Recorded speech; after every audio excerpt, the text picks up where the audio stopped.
আজকে একটা নিলামে যেতে হবে, যে করেই হোক ওই ছেলেকে আমার চাই। ওই ছেলেকে পাওয়ার জন্য যদি আমার পুরো কোম্পানির অর্ধেক ওর নামে করে দিতে হয়, তাতেও আমি রাজি। এবং কি দরকার হলে আমার মেয়েকে ওর সাথে বিয়ে দিয়ে হলেও আমি ওই ছেলেকে আমার কাছে রেখে দিব। ওই ছেলের মধ্যে কি আছে যে আপনি ওই ছেলেকে চাইছেন? তার উপর ম্যাডামকেও ওই ছেলের সাথে বিয়ে দিতে চাইছেন? সেটা তো সময় হলেই বলে দিবে। তবে ওই ছেলে যার কাছে থাকবে তার কখনো টাকার অভাব হবে না। ওই ছেলে নিজেই একটা টাকার খনি। কিছুক্ষণ পরে যায় এই নিলামে।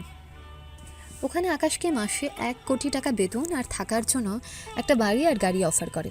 ওখানে থাকা অনেকে চুপ হয়ে যায়, কেননা এর চেয়ে বেশি বেতন আর কেউ দিতে পারবে না। স্যার, আমি কি এইসবের যোগ্য?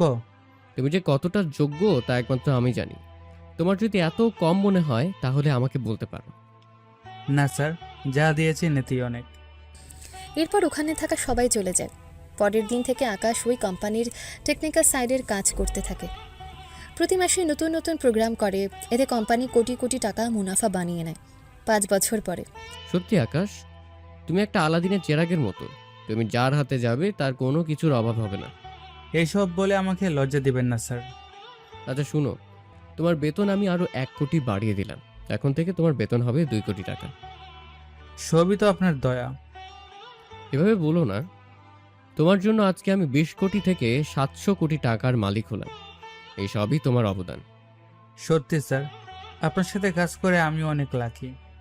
আচ্ছা শুনো, 1 মাস পরে আমার মেয়ে আসবে। ও তারপর থেকে আমার অফিসটা দেখাশোনা করবে। এক কথায় আমার পুরো অফিস আমি ওর হাতে তুলে দিব।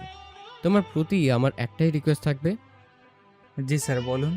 আমার মেয়েকে একটু দেখে শুনে রেখো। ওকে সব কাজ একটু সাহায্য করিও। যদি আমার অনুমতি ছাড়াও কোনো কিছু করবে না, তাও তুমি একটু দেখিও। জি স্যার, দেখব।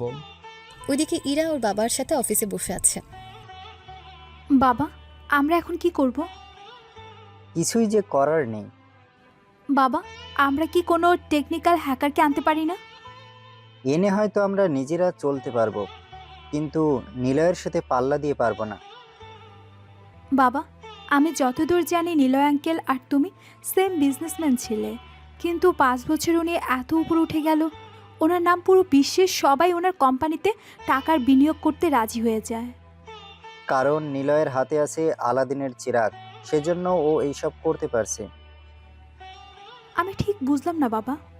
তাহলে তোকে সে 5 বছর আগের কাহিনী একটু জানাই, তাহলে তুই বুঝতে পারবি। 5 বছর আগে সে নিলামে হয়ে যাওয়া কাহিনী ইরাকে বলে। ইরা নিজেও অবাক হয় সবটা শুনে। তাহলে বাবা, তুমি কেন কিনলে না? কারণ আমাদের তখন এত টাকা ছিল না। বর্তমানে তো আমাদের 50 থেকে 70 কোটি টাকার মালিক। আর নিলয় ওই ছেলের মাধ্যমে 20 কোটি থেকে 700 কোটি বানিয়েছে। বাবা, আমি ওই ছেলের সাথে দেখা করতে চাই। তা কোনোভাবেই সম্ভব না। কেন সম্ভব না? ওই ছেলে না চাইলে ওর সাথে কারো দেখা করার সুযোগ নেই। কিন্তু বাবা, এভাবে আমরা কত পিছিয়ে থাকবো? যতদিন আকাশ নিলয়ের কোম্পানি না ছেড়ে দেবে ততদিন আমরা কিছুই করতে পারবো না। শুনেছি ওই ছেলের বেতন এখন 2 কোটি, আর ওকে যে গাড়িটা গিফট করেছে তার মূল্য 1.5 কোটি, আর ওকে যে বাড়িতে থাকতে দিয়েছে তার মূল্য 50 লাখের মতো। কি বলো বাবা, এত কিছু দিয়েছে? ঠিক ধরেছিস। আচ্ছা শোন, আমি তোকে এই কোম্পানি বুঝিয়ে দিয়ে আমি এবার অবসরে যাব। বাবা, আমি কি পারবো? 1 বছর ধরে কোম্পানি তুই দেখাশোনা করেছিস, আমি জানি তুই পারবি। রফিক চৌধুরী আকাশের ব্যাপারে আরও কিছু কথা ইরাকে জানিয়ে চলে যায় বাসায়। এতদিন রফিক চৌধুরী পিয়ে ছিল রিমি, এখন থেকে রিমি ইরার পিয়ে হয়ে কাজ করবে। ম্যাডাম কি কিছু ভাবছেন?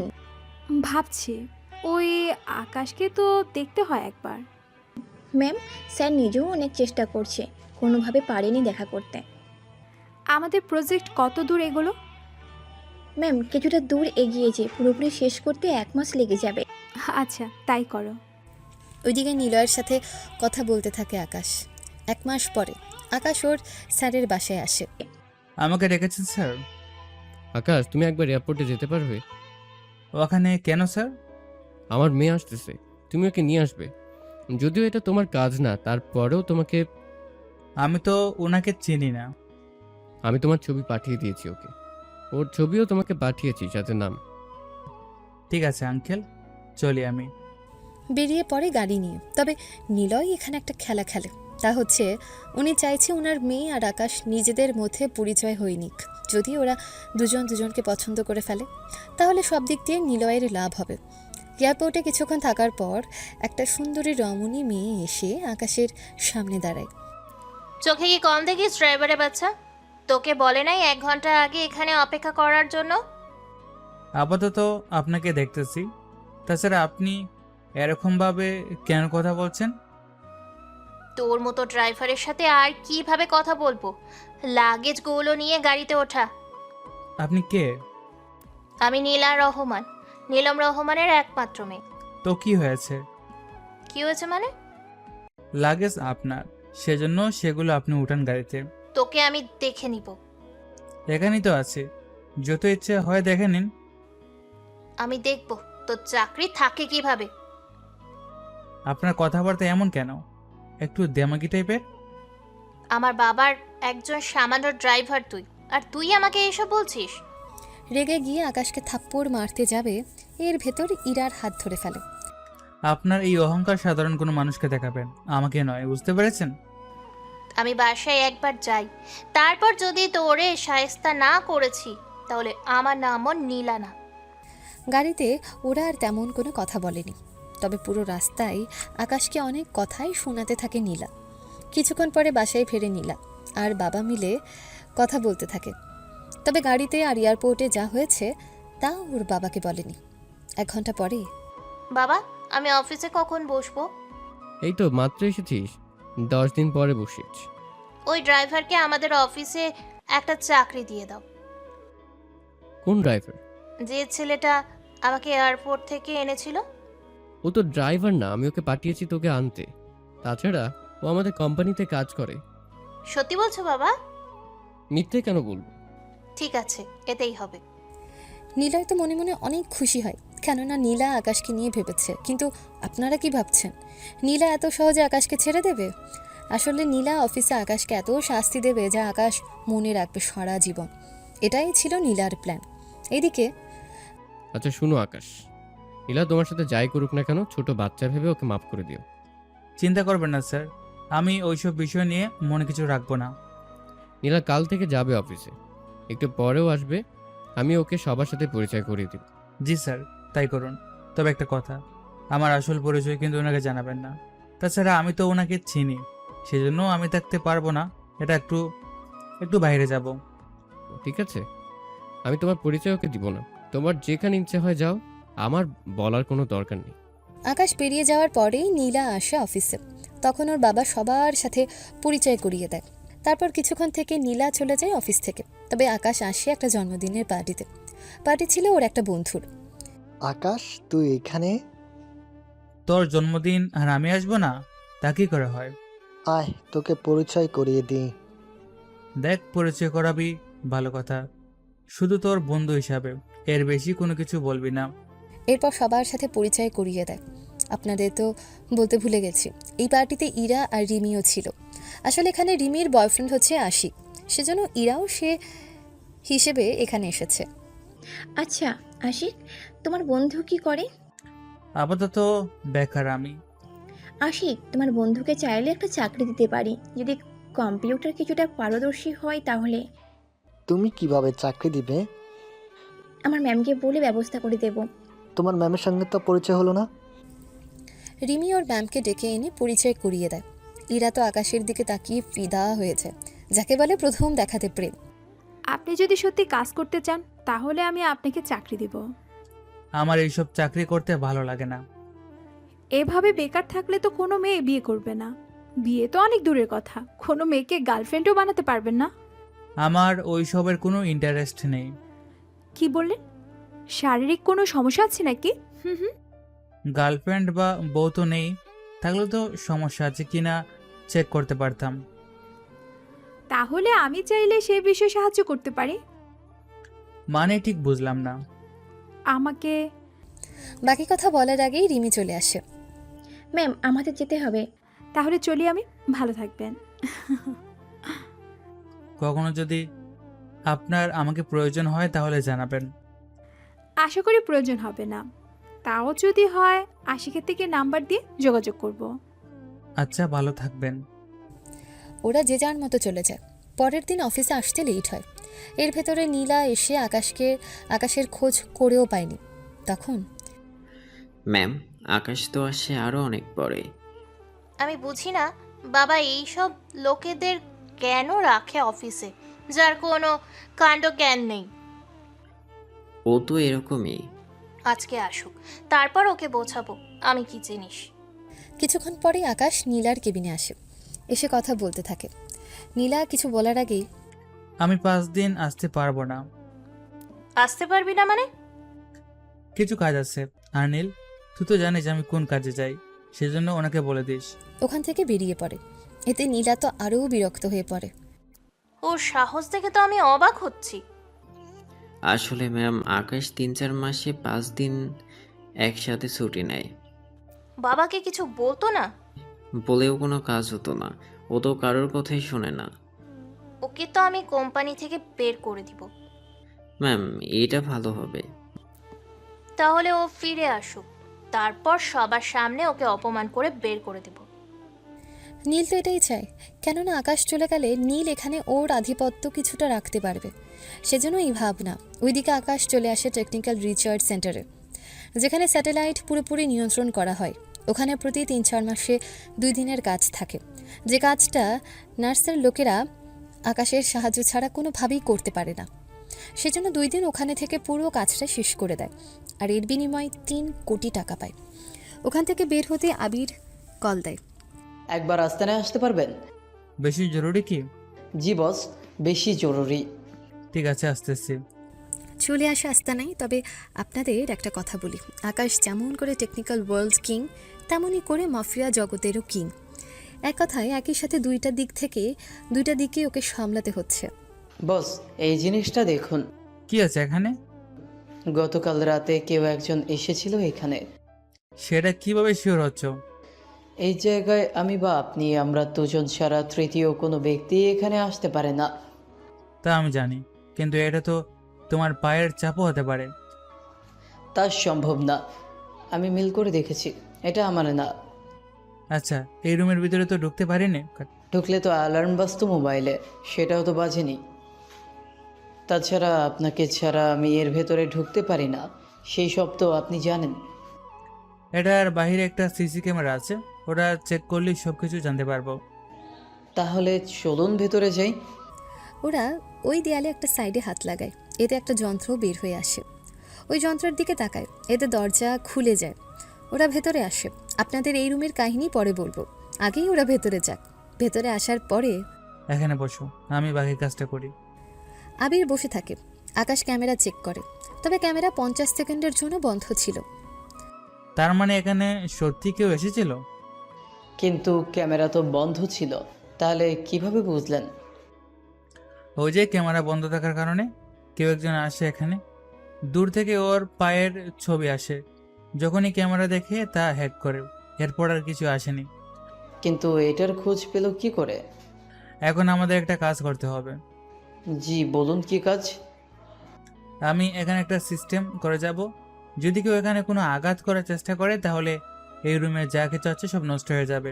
তবে এখানে যা কিছু রেখেছি আমি ওই সব কিছু আমি এখান থেকে নিয়ে যাব। যেমনটা আপনার ইচ্ছে ভাই। ওরা যা কিছু পেরেছে এখান থেকে নিয়ে যায়, আর পুরো জায়গাটা আগের মতো করে রাখে। তারপর যে যার মতো চলে যায়। ওইদিকে ম্যাম, আপনার মুড খারাপ কেন? মুড খারাপ না হয় কোনো উপায় কি আছে? ওই ছেলের সাহস কত, আমারই অফিসে আমাকে একবার বলেই এইভাবে চলে গেল। ম্যাম, ওর তো কাজ এরকম, কোনো কাজেরই না। ওকে আমি এই অফিসে রাখবো না। তবে এত তাড়াতাড়ি ওকে বের করে দেওয়া চলবে না। তাহলে ওকে রেখে কি আমি নিজের লস করব? লস করাতে হবে না। 1 মাস পরে কোম্পানির একটা প্রজেক্ট লঞ্চ করবে, যেখানে ওর থাকাটা অনেক দরকার। একবার ওটা হয়ে গেলে তারপর না হয় ওকে বাদ দিয়ে দিবেন। এটা করা যায়, তাহলে 1 মাস অপেক্ষা করি। ওইদিকে আকাশ ওর কাজ শেষ করে। অন্যদিকে ইরা ওর অফিসে বসে আছে। হাতে তেমন কাজ নেই, সেজন্য বসে বসে ভিডিও গেম খেলতে থাকে। তখন ম্যাম একটা কথা বলবো কি? কি কথা? 1 মাস পর সব কোম্পানি নিজেদের প্রতিষ্ঠান থেকে প্রজেক্ট বের করছে, আমাদেরও একটা কিছু করতে হবে। কিন্তু কিভাবে কি করব? আপনি একবার একে ওনাকে বলে দেখেন না কি করবে। সে আবার কে? উনি একজন টেকনিক্যাল হ্যাকার। আগে স্যার মাঝে মাঝে ওনার সাহায্য নিত। কিন্তু আমাকে কি সাহায্য করবে? আপনি তো ওনারই মেয়ে, আশা করি আপনাকেও করবে। আপনি বরং একবার কথা বলে দেখেন। নাম্বার দাও ওনার। তার সাথে স্যার শুধুমাত্র অনলাইনেই কথা বলে।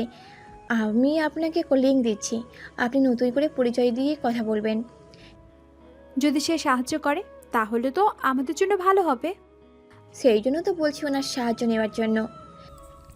কিছুক্ষণ পরে ইরা মেসেজ করে। এভাবে 2 দিন পার হয়, কোনো রিপ্লাই নেই। হঠাৎ রিপ্লাই পেয়ে ইরা তো খুশি হয়েছে।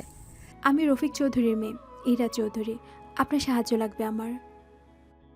জি বলুন, কীরকম সাহায্য? ইরা কিছু কথা ভয়েস করে পাঠিয়ে দেয়। ভয়েস পুরোটা শুনে আকাশের কেন জানি পরিচিত লাগে, তবে সেদিকে তেমন একটা ভাবেনি। আমাকে কি এই বিষয়ে কোনোভাবে সাহায্য করা যায়? সমস্যা নেই, আমি আপনাকে সাহায্য করব। আমি কিছু ভয়েস করে বলবো, আপনার কোম্পানি টেকনিক্যাল যে টিম আছে তাদের বলবেন, সেই হিসেবে যেন ওরা কাজ করে। জি, অবশ্যই বলবো। এরপর কিছু কোড ওদের পাঠায়, কিভাবে কাজ করতে হবে সেই সব কিছু ওদের বলে দেয়। ইরা অনেক খুশি হয়, তারপর সে অনুযায়ী কাজ করতে থাকে। ওইদিকে ওই, তুই কখন এলি? কোম্পানির কর্মচারীর সাথে কিভাবে কথা বলতে হয় তা কি জানেন না? তুই সামান্য একজন কর্মচারী হয়ে আমাকে ভদ্রতা শেখাবি? যার যেটা নেই তাকে তো সেটাই শেখাতে হবে। তোর সাহস থেকে অবাক হয়ে যাই আমি। আমার বাবা কেন যে তোর মতো অপদার্থকে কোম্পানিতে রেখেছে তা আমি সত্যি বুঝতে পারি না। তাহলে বের করে দেখান। চ্যালেঞ্জ করছিস আমাকে? করছি। ঠিক আছে, তাহলে এই প্রজেক্ট কাজ শেষ হলে আমি তোকে বের করে দিব। আমাকে বের করার আগে আপনার বাবার অনুমতি কিন্তু অবশ্যই নেবেন। বাবার অনুমতি লাগবে না, আমি যখন কোম্পানিতে আছি তখন আমার কথাই হবে শেষ কথা। ঠিক আছে, আমার কাজ আছে, চলি আমি। তোর মতো 2 টাকার লোকের আবার কিসের কাজ? আমি কাজ না করলে আপনার তো খেতেও পারবেন না। এমন ভাবে কথা বলি মনে হয় তুই না থাকলে আমরা খেতেই পেতাম না।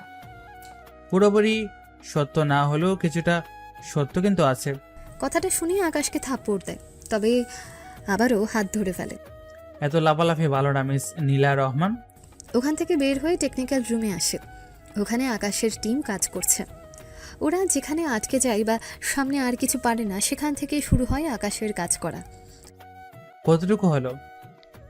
এই তো স্যার, আশা করি আমরা 20 দিনের ভিতর কাজটা করে ফেলতে পারবো। এই ডিজাইন যদি একবার আমরা তৈরি করতে পারি তাহলে প্রায় 30 কোটি টাকা লাভ হবে কোম্পানির। তাহলে তো কোম্পানি থেকে আমরা একটা পার্টি পাবো। নীলজ স্যারকে বলে আমি না হয় তোমাদের জন্য তা ব্যবস্থা করে দেব। সত্যি আপনি যদি বলে দেন তাহলে তো 100% তা হবে। আচ্ছা, এখন কাজে লেগে পড়ো তোমরা, হাতে কিন্তু সময় নেই তেমন। ওরা কাজ করতে থাকে। সন্ধ্যের পরে যে যার মতো বাসায়। নীলাও বাসায় ফিরে আসে। কিরে, কাজ কেমন এগোচ্ছে? সেটা আর দেখতে পাচ্ছি কই? তোকে এসব দেখতে হবে না, আকাশ সামলে নিবে। জানি না তুমি ওর মধ্যে কি পেলে যে ওর উপরে এত ভরসা তোমার। একটা কথা মনে রেখো নীলা, আকাশ কিন্তু কোনো সাধারণ ছেলে না। খালি কাজে ফাঁকিবাজি ছাড়া কিছুই না। আচ্ছা, সামনে তো প্রজেক্ট আছে। হ্যাঁ, কিন্তু কেন? কিছু কি হয়েছে? আমি চাই ওই কয়েকটা দিন আকাশ ওর মতো করে কাজ করুক, ওকে কোনোভাবে ডিস্টার্ব করা যাবে না। ঠিক আছে, করলাম না। এখানকার কথা তো শেষ। এবার আকাশও ওর কাজে লেগে পড়ে। কিছুদিন পরে ম্যাম, স্যার কিছু বলেছে? না, এখনো কিছু বলেনি। তাহলে তো ভালোই হলো। আচ্ছা, তুমি সারাদিন কোথায় থাকো বলো তো? আমাকে তো বসে থাকলে চলবে না, বলুন। আচ্ছা, তুমিও তো টেকনিক্যাল ডিপার্টমেন্টে কাজ করো। কি করব, সব কাজ তো আমাকেই দেখতে হয়। সেটাই তো দেখতেছি। তা ওই আকাশ ছেলেটা কোথায়? হয়তো কোথাও বসে বসে ঘুমাচ্ছে। ও কি সারাক্ষণ ঘুমায়? যখন যা মনে ওঠে তখন তাই করে। ওর তো কোনো চিন্তা নেই, বুঝতেই তো পারছেন। চিন্তা করো না, আমি তোমার প্রমোশন করিয়ে দেব। সত্যি বলছেন তো ম্যাম? তোমাকে শুধু আমার পাশে থাকলেই হবে, এর বাহিরে আমার আর কোনো কিছু লাগবে না। আমি আপনার পাশে সবসময় আছি আর থাকবো। যে কোনো বিষয়ে আমার থেকে সাহায্য তো পাবেন। এতটুকু আমি পেলেই হয়ে যাবে, এর বেশি কিছু চাই না আমার। শুধু প্রজেক্টটার কাজ শেষ হোক আর ওটা মার্কেটে একবার ওঠাই, তারপর আমি ওকে বের করে দিব। এভাবে সপ্তাহ কেটে যায়। আকাশ এখন অনেক পরিশ্রম করছে, সারাক্ষণ কাজ করে, কোম্পানির জন্য নতুন নতুন সিস্টেম তৈরি করে দিচ্ছে, সেজন্য বাসায়ও ঠিকমতো যাচ্ছে না। পরের দিন আকাশ, প্রজেক্ট কত দূর? জি স্যার, আর 7 দিনের ভিতরে তৈরি হয়ে যাবে। তাহলে তো ভালোই হবে। জি স্যার, আপনি কি আসবেন ওই দিন? আমি তো অবশ্যই আসব, এত বড় একটা কাজ, আমাকে তো আসতেই হবে। ঠিক আছে। কিছুক্ষণ কাজ করতে থাকে, তখন প্রোগ্রামে আরও কিছু সমস্যা দেখতে পায়। স্যার, এটার সমাধান করব কি করে? এই লেখাটা কি এর আগে এসেছিল? না, আজকে হঠাৎ করে আসলো। আচ্ছা সরো, আমি ঠিক করে দিচ্ছি। 1 ঘন্টা লাগে তা সমাধান করতে, সবটা অনেক ভালোভাবে করার চিন্তা করে। কিছুক্ষণ পরে ছোট ছোট সব বিষয় কিন্তু আমাদের সাবধান থাকতে হবে। চিন্তা করবেন না, আমরা সব দিকে খেয়াল রাখবো। ওই দিন ইরাও মেসেজ করে, কেননা ওরা অনেক জায়গায় আটকে গেছে, সেজন্য সমাধানের জন্য মেসেজ করে। 1 ঘন্টা সময় দিন, আমি কাজটা করে পাঠিয়ে দিচ্ছি। আপনি এত কষ্ট করতে যাবেন কেন? কিভাবে করতে হবে বলুন, আমরা করে নেব। সামান্য একটা কাজ করতে 20 দিন লাগিয়ে দিলেন, তো 50% কাজ শেষ হলো না। কি করব বলুন, অনেক কঠিন তো বিষয়টা। কি এরা কঠিন? আমার তো পুরো কাজটা শেষ করতে 2 ঘন্টা লাগতো। স্যার, কোথায় আপনি আর কোথায় আমরা? আপনার বরাবর তো আমরা কখনোই হতে পারবো না। এভাবে বলে লজ্জা দিবেন না। আচ্ছা, আপনি যখন করতেই চাইছেন তখন করে পাঠিয়ে দিন আমাকে। 1 ঘন্টার ভেতরে কাজটা করা হয়। কাজ করা হয়ে গেলে পাঠিয়ে দেয় ইরাকে। তারপর ইরার মেসেজ। অসংখ্য ধন্যবাদ আপনাকে। চেষ্টা করবেন এর চেয়ে ভালো কিছু করার। চেষ্টা তো করতেছি, কিন্তু আমাদের এত এক্সপার্ট লোক নেই। যারা আছে তাদের দিয়ে যতটা পারছি করে নিচ্ছি। এখন তো আমি সাহায্য করতেছি, কিন্তু যখন আমি থাকবো না তখন কি করবেন? সেটা এখনো ভেবে দেখিনি। আচ্ছা, একটা অপরা করব, রাখবেন কি? দেখুন, টাকা নিয়ে আমি কাউকে সাহায্য করি না, সেজন্য টাকা অফার করবেন না। আচ্ছা, করলাম না, কিন্তু আপনার সাথে দেখা করা যাবে কি? আগে আপনার প্রজেক্ট কাজ পুরোপুরি শেষ করি, তারপর না হয় ভেবে দেখা যাবে। দেখুন, তখন কিন্তু না করতে পারবেন না। আচ্ছা, তাই হবে। কথা শেষ হলে ইরা ওর বাবাকে জানায়। উনি জানার পরে ওই ছেলেটাও ভালো, আমাকে এর আগেও সাহায্য করতো অনেক। এখন আমাকে সাহায্য করেছে। যে কাজ আমরা 20 দিনে করতে পারিনি, সে কাজ 1 ঘন্টায় করে দিল। আমার তো মনে হচ্ছে। তোর কি মনে হচ্ছে? তুমি তো কোম্পানির ছেলের কথা বলছো, মানে আকাশের কথা। ওই ছেলের মতোই তো কাজ করে দেয়। অনলাইনে ওই ছেলেও কাজ ভালো পারে। আমি ওকে বলেছি আমার এখানে আসতে, কিন্তু ও আসবে না। কেন আসবে না আব্বু? কিছু কি বলেছে? আমি কি কথা বলে দেখব? ও অন্য কারো হয়ে কাজ করে, তাছাড়া আকাশের সাথে কারো তুলনা হয় না, বুঝলি? ওর কাজ তো তুমি কখনো দেখোনি। নিলয়ের সাফল্যের পুরোটা অবদান ওই ছেলের। যদি এমনটা না হতো তাহলে নিলয় ওকে এত বছর ধরে ওর কাছে রাখতো না। বুঝতে পেরেছি আমি, কিন্তু আমরা হয়তো ওই ছেলেকে কখনো পাবো না। আশা ছাড়া যাবে না। যদি কখনো আকাশ তোর কাছে এসে যদি তোকে বিয়েও করতে চায়, তাও তুই রাজি হয়ে যাস। কি বলছো বাবা?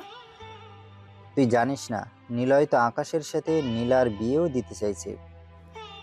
তাহলে আর আমরা কি করব বলো?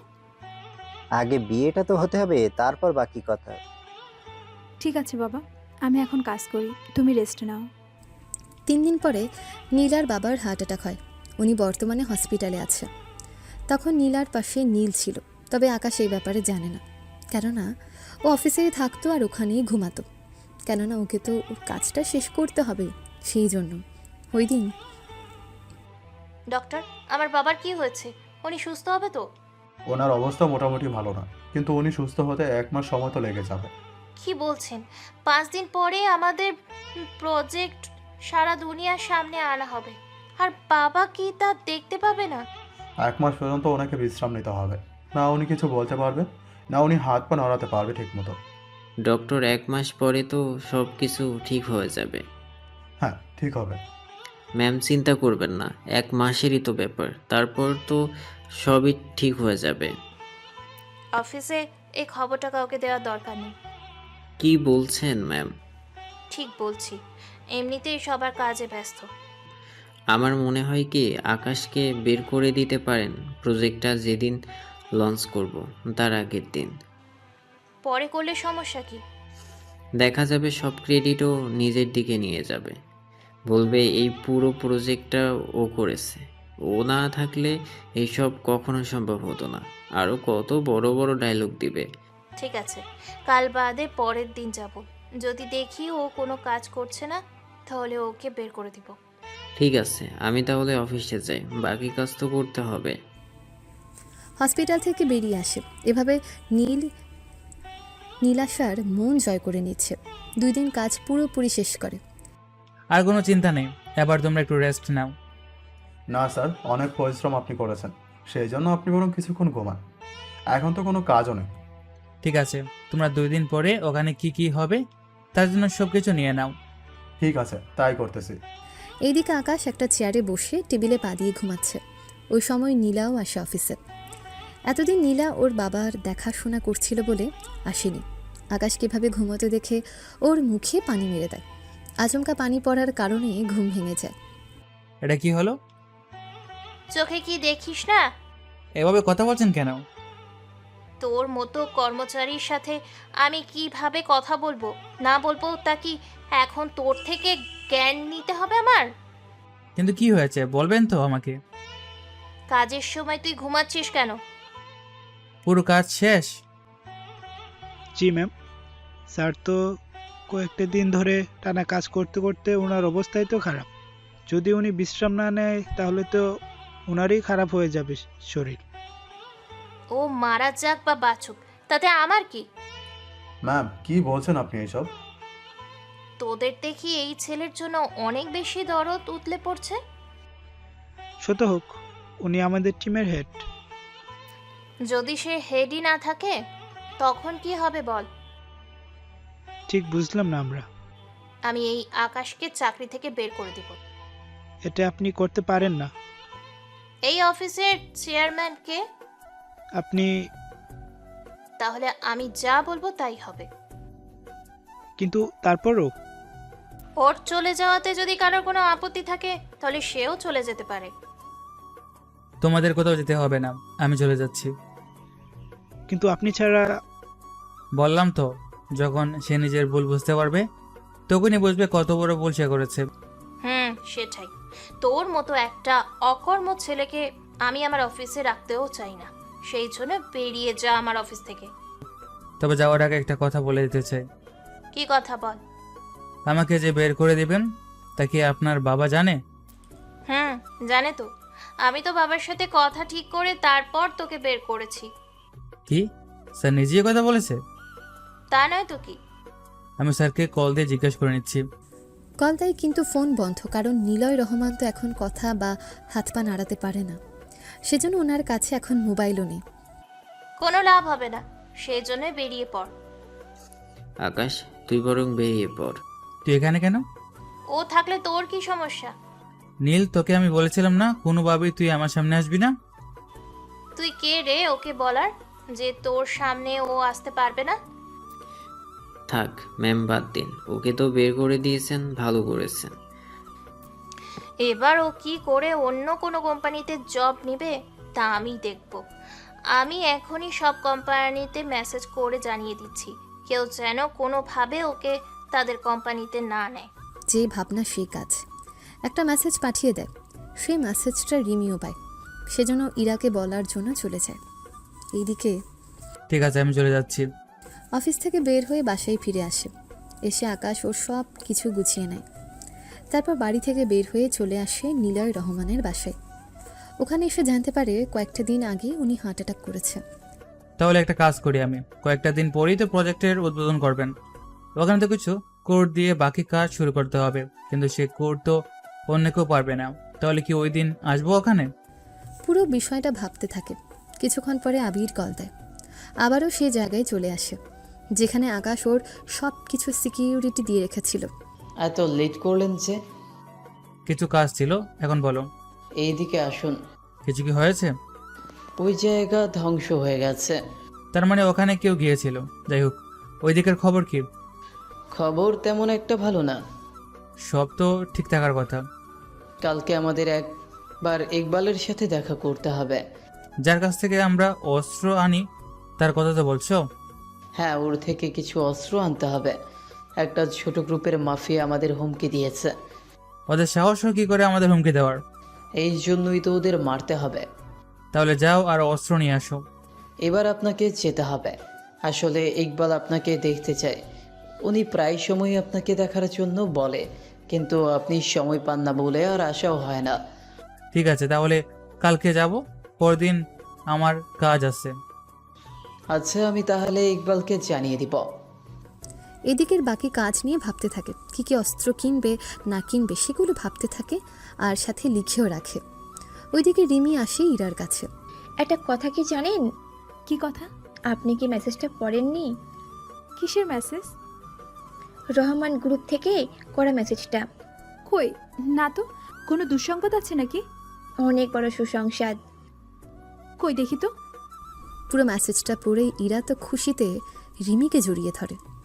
এত ভালো একটা খবর শোনালে আমার তো খুশিতে নাচতে ইচ্ছে করতেছে। ম্যাডাম, এখনই তো এত খুশি হওয়ার কিছুই হয়নি।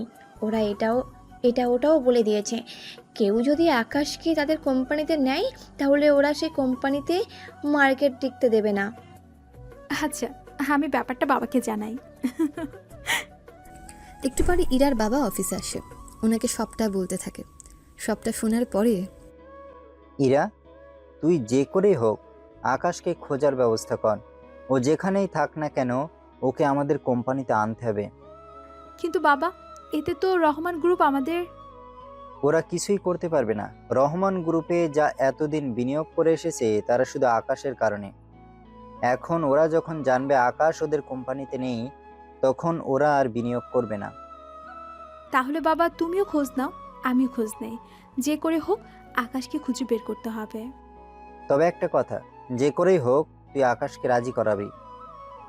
কিন্তু সে তো আমাকে চিনে না, বা আমরাও তাকে চিনি না। তাহলে? ওকে দরকার হলে 3 কোটি অফার করবি। দরকার পড়লে তুই নিজে ওকে বিয়ে করার প্রস্তাব দিবি। আমরা একটা লোককে না দেখে। যদি তোর ওকে পছন্দ হয় তাহলে বিয়ের প্রস্তাব দিতে পারিস, কিন্তু আমি যে কোনো উপায়ে আকাশকে চাই। ঠিক আছে বাবা, আমি আমার সবটা চেষ্টা করব। আগে ওকে খুঁজে বের করার চেষ্টা করো। রিমি, আমাদের সব লোকদের বলে দাও, আকাশের খোঁজ যে দিতে পারবে তাকে আমি 10 লক্ষ টাকা দিব। রহমান গ্রুপে আমাদের সাথে যাদের ভালো সম্পর্ক আছে তাদেরও বিষয়টা জানাও। জি স্যার, জানাচ্ছি। এরা তো সব দিকে জানাতে থাকে। নীলা আর নীল অফিসে বসে আছে। তখন আমাদের তো আর একটা দিন পরেই প্রজেক্ট শুরু হবে। আমাদের নিজেদের কাজটা অনেক ভালোভাবেই করতে হবে, যেন যেই দেখবে সেই যেন টাকা দিতে রাজি হয়। এত বছর ধরে যারা আমাদের পাশে ছিল, আমি আশা করি তারা আমাদের এখনো পাশেই থাকবে। তুমি আমার পাশে থাকবে তো? অবশ্যই থাকবে। যখন যেখানে বলবেন আমি তখনই সেখানে চলে আসব। ঠিক আছে, তাহলে যাও, এখন ওই দিনের প্রোগ্রাম কাজ করতে থাকো। তবে একটা কথা। জি বলুন। তোমার সব কথা আমি অক্ষরে অক্ষরে পালন করব। সব কিছু যেন সুন্দরভাবে হয়, কোনো কিছু কমতি যেন না থাকে। আমি নিজের হাতে সব সামলে নিব। আমি আসি এখন। নীল এসে ওই কর্মচারীকে বলতে থাকে। সব কিছু জেনে ঠিকভাবে করে। ওখানে সবাই জানে নীল ওদের থেকে কিছুটা ভালো পারে, কিন্তু একটা প্রজেক্ট পুরোপুরিভাবে করার মতন অতটা জ্ঞান নীলের এখনো হয়নি। পরের দিন আবির, চলো তাহলে। জি ভাই, চলুন। আরও কয়েকজন লোক নিব কে? ওখানে তো লোক থাকবে ওদের, ওরা এইসব করে নেবে। ঠিক আছে ভাই, চলুন। ওরা ইকবালের অফিসে আসে। এসে নিজেদের মধ্যে পরিচিত হয়ে নেয়। সত্যি তোমার সাথে দেখা হবে ভাবতেও পারিনি। আমি নিজেও ভাবতে পারিনি। কি ভাবতে পারোনি? আমাকে দেখার জন্য আপনি এতটা উদ্বিগ্ন হয়ে থাকবেন? আমার সাথে যারা কাজ করে তাদের সবাইকে আমি চিনি জানি, কিন্তু তুমি আমার সাথে 2 বছর ধরে কাজ করো, অথচ দেখো আমি তোমাকে আজকে দেখলাম, তবে 2 বছর তুমি অনেক উপরে চলে এসেছো। আমার তো আরো উপরে ওঠার ইচ্ছা আছে। কতটা উপরে উঠতে চাও? যতটা উপরে উঠলে আমার চোখের দিকে তাকিয়ে কেউ কথা বলার সাহস পাবে না। তোমার এই অ্যাটিটিউড আমার অনেক ভালো লেগেছে। এখন চলো, কি কি অস্ত্র লাগবে তা দেখে শুনে নিয়ে যাও। ওরা এক এক করে 20টা অস্ত্র কিনে, তাও আধুনিক অস্ত্র। সেগুলো টাকা পেমেন্টও করে দেয়। সত্যি তোমার পছন্দ আছে বলতে হবে। তা হয়তো আছে কিছুটা। আমরা তাহলে চলি। মাঝে মাঝে এসে দেখা করে যেও। আচ্ছা, আসবো সময় করে। আকাশ আবির যাবার 1 ঘন্টা পরেই রকি ওখানে আসে। রকির সাথে আকাশ গ্যাঞ্জাম হবে মূলত, সেজন্য রকিও অস্ত্র কিনতে আসে। ভাই, আমার কিছু অস্ত্র লাগবে। কি ধরনের অস্ত্র লাগবে? ভাই বেশি না, 3টা দিলেই হবে। 3টা দিয়ে কি করবি? কি করব ভাই? ওই আবিরকে মারবো। আবির বলেছে পাহাড়ে থাকা ছেলেটা। আপনি কি ওদের চেনেন? আমি যদি না চিনি তাহলে আর কে চিনবে বলো? তা আমি শুনলাম তোর সাথে ওদের সম্পর্ক তেমন একটা ভালো যাচ্ছে না। কি শুনেছেন? সেজন্য তো আমি অস্ত্র নিতে এসেছি। ঠিক আছে, পছন্দ করে নে। রকি 3টা অস্ত্র নিয়ে নেয়। টাকা দেওয়া শেষ। এবার রকি ওখান থেকে যেতে চাইবে তখনই একটা কথা তোকে না বললেই নয়। কি কথা ভাই? আবির কিন্তু 3 ঘন্টা আগে এসেছিল, আমার থেকে 20টা অস্ত্র নিয়ে গেছে। কি বলছেন ভাই? ঠিকই শুনেছিস। ওর দলে আছে প্রায় 40 জনের মতো লোক, আমার আছে 10 জন। সেজন্য তোকে একটা কথা বলি, শত্রুতা থাকতেই পারে, কিন্তু যার সাথে লড়াই করবি সে যেন তোর থেকে দুর্বল হয়। ভাই আমি এখন কি করব? কি করবি না করবি সে সব কিছু তোর ব্যাপার। আপনার থেকে যদি 20 জন ভাড়া নেই? জনপ্রতি 1 লাখ করে দিতে হবে। যদি এদের মধ্যে কেউ মারা যায় তাহলে ক্ষতিপূরণ হিসেবে আরও 5 লক্ষ দিতে হবে জনপ্রতি। ভাই এটা তো অনেক বেশি হয়ে যাচ্ছে। ওদের তো ভাড়া করে নিয়ে যাচ্ছি, তাহলে নতুন করে আবার কেন? শুধু টাকার জন্য আমি আমার লোকদের মারা যেতে দিতে পারি না। আচ্ছা, লাগবে না। চলে আসে ওখান থেকে। এইদিকে আকাশ সবগুলো অস্ত্র ওর লোকদের মধ্যে ভাগ করে দেয়। যারা অস্ত্র ভালো চালাতে পারে তাদের হাতে নতুন অস্ত্র দেয়, তাদেরগুলো অন্যদেরকে। এক কথায় বদলা বদলি বলতে পারেন। তোমরা কিন্তু সাবধানে থাকবে। কেন ভাই, কিছু কি হয়েছে? ইকবাল কল করেছিল, রকিও অস্ত্র কিনেছে, তবে 3টা। ও তো আমাদের সাথে, তাহলে মোটেও পারবে না। জানি, তারপরও সাবধানে থাকিও। আমি তাহলে গেলাম। পরের দিন নীলা আর নীল মিলে পুরো প্রজেক্ট সবার সামনে আনে। ওখানে বড় বড় সব কোম্পানি থাকে ওখানে। আমাদের উদ্দেশ্য, আমরা এই প্রজেক্ট তৈরি করেছি, এইটার মাধ্যমে আমরা নিজেদের সিকিউরিটি বাড়াতে পারবো। আমরা তাহলে এটা শুরু করছি, এখন আপনারা এর কার্যকারিতা দেখবেন। ওরা তো প্রজেক্ট সবার সামনে চালায়, 1 মিনিট পরে সব স্থির হয়ে যায়। মানে প্রজেক্ট কোডিং করতে হবে। আপনারা কেউ নিরাশ হবেন না।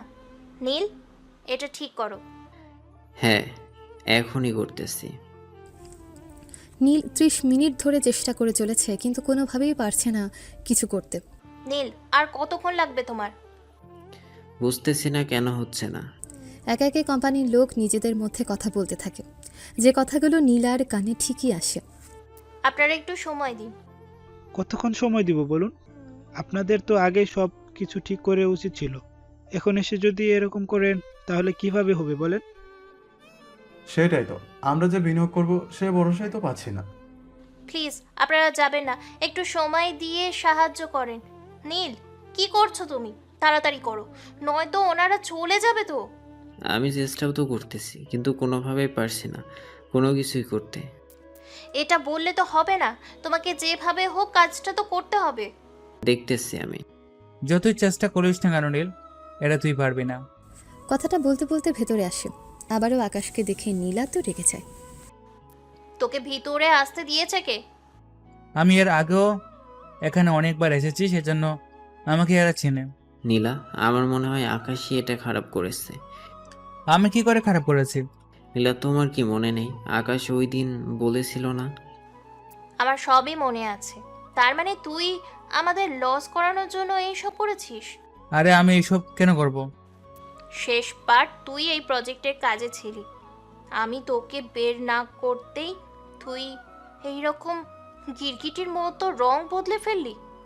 দেখুন, আমি এসেছি গাড়ির চাবি আর বাড়ির চাবি আপনাকে দেওয়ার জন্য, কিসের চাবি আর কিসের গাড়ি? যেগুলো আপনার বাবা আমাকে দিয়েছিল। তুই কি আমাকে বোকা পেয়েছিস? বোকা পাওয়ার কি আছে? যাই হোক, এই নিন আপনাদের জিনিস। নীলা চাবি নেয়। ততক্ষণে কেউ একজন ইরাকে কল দিয়ে এখানে আসার জন্য বলে। সেজন্য ইরা আর দেরি না করে রিমিকে নিয়ে বেরিয়ে পড়ে। তা তোর বেতন কত ছিল? এই তো 2 কোটি টাকা। কি? আমার বাবা তোকে এত টাকা বেতন দিত? হ্যাঁ দিত। যাই হোক, চলি আমি এখন। তুই যাওয়ার আগে আমার এটা ঠিক করে দিয়ে যাবি। আমি যখন কিছু করিনি তখন এটা আমি কেন ঠিক করব? কারণ ওই দিন অফিসে তুই শেষ সময় ধরে টেকনিক্যাল রুমে ছিলি। ওখানে কিছু একটা করে পুরো প্রজেক্ট এখন সমস্যা হয়ে গিয়েছে, যার কারণে এটা এখন সমস্যা করতেছে। আমি আপনাদের কোম্পানিতে নেই, সেজন্য আপনার কথা শুনতে আমি বাধ্য নই। নীল ঠিকই বলেছে। তুই কি ভেবেছিস তুই এত সহজে বাঁচতে পারবি? আমি না বললে তোকে এখানে কেউই চাকরিতে রাখবে না। তাতে আমার কোনো ক্ষতি হবে না, কেননা আমি চাইলে নিজের কোম্পানি বানাতে পারি। সেটা তো পারবেই, কারণ কোম্পানির অনেক টাকা তো মেরে খেয়েছিস। নীল, মুখ সামলে কথা বলবি বলছি, নয়তো অনেক খারাপ হয়ে যাবে। ও যা বলেছে ঠিকই বলেছে। আমার মনে হয় তোকে পুলিশে দিতে হবে। এত সহজ কি পুলিশে দেওয়া? আমি না পারলেও নীলা ম্যাম কিন্তু পারবে। এটা ঠিক বলেছে, সেই জন্য তুই এটা ঠিক করবি, নাকি আমি পুলিশ ডাকবো? একে একে সবাই দোষারোপ করতে থাকে। সেজন্য আকাশ কোনো উপায় না পেয়ে সবটা ঠিক করে দেয়। তারপর যেতে চাইবে, ওখানেও বিপত্তি ঘটে। এত সহজে গেলে কি হবে? আমাদের কাজ তো শেষ। ম্যাম, কাজ তো শেষ, কিন্তু কতক্ষণ এই জিনিসটা ঠিক থাকবে তা তো আমরা জানি না। তাহলে এখন কি করা উচিত? ওকে আপাতত 2-3 দিন জেলে রেখে দিন, তাহলে এর ভিতরে যদি আবার সমস্যা হয় তাহলেও সেটা ঠিক করে দিবে। আইডিয়া কিন্তু বন্ধ দাওনি। আমিও তো চাই আপনার ভালো হোক। আমি তাহলে পুলিশকে কল করতেছি। এরই মধ্যে ইরাও আসে রিমিকে নিয়ে। আকাশকে এখানে দেখতে পেয়ে, আরে আপনি এখানে কেন? এসেছি একটা কাজে, তা আপনি এখানে? আমি এসেছি একজনের খোঁজে। চৌধুরী কোম্পানি থেকে মিস ইরা এসেছে যে। আমি এসেছি আকাশের খোঁজে। ওর খোঁজে কেন? শুনেছি আপনি ওকে আপনার কোম্পানি থেকে বের করে দিয়েছেন। হ্যাঁ, দিয়েছি তো। সেই জন্য ও আজকে আমার কোম্পানি ক্ষতি করার জন্য এখানে চলে এসেছো। কি বললেন? তা কোথায় সে? কোথায় আবার? তোমার সামনে যে দাঁড়িয়ে আছে ওটাই আকাশ, যাকে আমি আমার কোম্পানি থেকে তাড়িয়ে দিয়েছি। কথাটা শুনে ইরা তো অবাক হয়, সাথে খুশিও হয়। খুশিতে আকাশকে জড়িয়েও ধরে। এতে বাকি কোম্পানিগুলো দেখতে থাকে। ওখানে যে কোম্পানি আছে তারা আবার ইরার চেয়ে কম পজিশনে আছে। মিস ইরা, আপনি কি ওকে আগে থেকে চেনেন? একটা পার্টিতে পরিচয় হয়েছিল, কিন্তু সে আপনার কোম্পানিতে কাজ করে সেটা জানতাম না। এখন তো জেনেছো। নীল, পুলিশকে কল দাও। ম্যাম, পুলিশ কেন? নীলা বাকি কথা বলে। সবটা শোনার পরে, ম্যাম, আর যাই করুন না কেন ওকে পুলিশে দেবেন না। ঠিক আছে, তবে ওকে আমার চোখের সামনে থেকে নিয়ে যাও। আমি ওর মুখটাও দেখতে চাই না। আমার সাথে চলো। কি করার, চলে আসি ইরার সাথে। ইরা আকাশকে নিয়ে রেস্টুরেন্টে আসে আর রিমি চলে যায় অফিসে রফিক চৌধুরীকে সবটা বলার জন্য। আপনাকে ধন্যবাদ। এটা আমার কর্তব্য। আচ্ছা, আমরা কি আপনি থেকে তুমিতে আসতে পারি না? পারা যায়, তবে আমার জন্য অনেক করেছেন। আমি তো তোমার জন্য আরো অনেক কিছু করতে। আমি ঠিক বুঝলাম না। মানে হলো, তুমি আমাদের কোম্পানিতে কাজ করবে এখন থেকে। কিন্তু ওই কোম্পানির মালিক তো আমাকে বের করে দিয়েছে। তাহলে তুমি তোমার কোম্পানিতে আমাকে যদি নাও তাহলে তো সমস্যা হবে তোমার। যাই হয়ে যাক না কেন, আমি সামলে নেব। তুমি শুধু এটা বলো তুমি রাজি কি না। আমি না হয় রাজি হলাম, কিন্তু আমার তো কিছু সমস্যা আছে। সমস্যা মানে শারীরিক কোনো কিছু নয় তো? দেখ, ওইসব কিছু না। আমি মাসে অনেক দিনই কাজে আসি না, যদিও আসিও হুটহাট আমি বের হয়ে যাই। এটা কোনো ব্যাপার না। আমাকে আগের অফিস থেকে। আগের অফিস থেকে যা যা দেওয়া হতো সবই আমি জানি। আমি তোমাকে কি কি দিব সেটা এখন শোনো। ঠিক আছে, বলো। তুমি আমার বাড়িতে আমাদের সাথে থাকবে, মানে আমার বাড়িতে বাবা মা আর আমি থাকি। গাড়ি তো আছে, যখন যেটা ব্যবহার করতে ইচ্ছে করবে করতে পারো, আমার কোনো আপত্তি নেই। কিন্তু তোমার পরিবার বাবা মা যদি আপত্তি থাকে আমি তোমাদের বাসায় থাকাতে? যেখানে বাবা নিজেই বলেছে তোমাকে বিয়ে করে হলো রেখে দিতে, সেখানে বাড়িতে তো থাকতে দিবেই। কি ভাবছো? থাকা বা তোমার গাড়ি নিয়ে কোনো সমস্যা হবে না। এখন বলো তোমাকে বেতন কত দিতে হবে? দেখো, আমি তোমাদের কোম্পানিতে আগে 2 মাস ফ্রিতে কাজ করব। তারপর কি করবে? যদি আমার মনে হয় তোমাদের সবকিছু ঠিক আছে তাহলে আমি কাজ করব। আর তোমাদের আমি যা লাভ করে দেব তার 3 ভাগের 1 ভাগ আমি লাভ নেব। এতে মাসে আমাকে কোনো বেতন দিতে হবে না। এতে তো তোমারই লস হবে। আমি বরং তোমাকে মাসে 2 কোটি করে দেব। আর প্রজেক্ট লাভ যদি তোমার চাই তাহলে আমি দিব, সমস্যা নেই। ঠিক আছে, আমি তাহলে এখানে হোটেলে গেলাম। হোটেলে কেন? নীলার বাবা যা দিয়েছে সবই আমি ফিরিয়ে দিয়েছি, এখন হোটেলে থাকতেছি। তাহলে চলো, হোটেল থেকে তোমাকে আমার বাড়িতে নিয়ে যাব এক্ষুনি। কি করার, হোটেল থেকে বাড়িতে নিয়ে আসে। আকাশকে দেখে রফিক চৌধুরী এবার অনেক সাহস পায়, কেননা উনি কখনো ভাবেনি আকাশকে উনি আবারও নিজের কাছে ফিরিয়ে আনতে পারবে। ইরা, ওকে রুমটা দেখিয়ে দে, তুমি রেস্ট নাও। রুমটা দেখিয়ে দেয়। আকাশ ফ্রেশ হয়ে নাস্তা করে ঘুমিয়ে পড়ে নিচে ড্রয়িং রুমে। সত্যি ইরা, আজকে আমি অনেক খুশি। আমি জানি তো তুমি অনেক খুশি। শোন, ওর যেন কোনো কিছুর কমতি না হয়। নাজমা বেগম। হ্যাঁ বলো। আকাশের যেন কোনো অসুবিধা না হয়। ও যখন যা খেতে চাইবে তখনই ওকে তা রান্না করে দিবে। তোমাকে বলতে হবে না, আর আমি ওকে এই বাড়ির জামাইয়ের মতো করে রাখবো। কিন্তু ও যদি ইরাকে বিয়ে করতে রাজি না হয়? মা, ওইগুলো সামনে চিন্তা করা যাবে। তুমি এক্ষুনি এসব নিয়ে চিন্তা করা বন্ধ করো। তাহলে সবার সব কিছু মনে থাকবে তো? থাকবে। আর মা, তুমি মনে করবে তোমার মেয়ের একমাত্র জামাই, সেজন্য আমার জামাইয়ের যেন কোনো কমতি না হয়। আচ্ছা, তুইও ফ্রেশ হয়ে আয়। এরাও যে যাওয়ার মতো চলে যায়। ওইদিকে নীলার প্রজেক্ট দেখিয়ে প্রায় 50 কোটি টাকা বিনিয়োগ নিয়ে নেয়। এতে নীলাও তো অনেক খুশি। সত্যি নীল, তুমি অনেক সাহায্য করেছো আমাকে। এটা তো আমার কর্তব্য ছিল। আজ থেকে তুমি আমার প্রজেক্টের সব কিছু দেখাশোনা করবে। আমি তোমাকে এখন থেকে 10 লক্ষ টাকা বেতন দিব। কি বলছেন ম্যাম? সত্যি বলছেন? সত্যি বলছি আমি। তাহলে তো আমার ভাগ্যই খুলে গেল।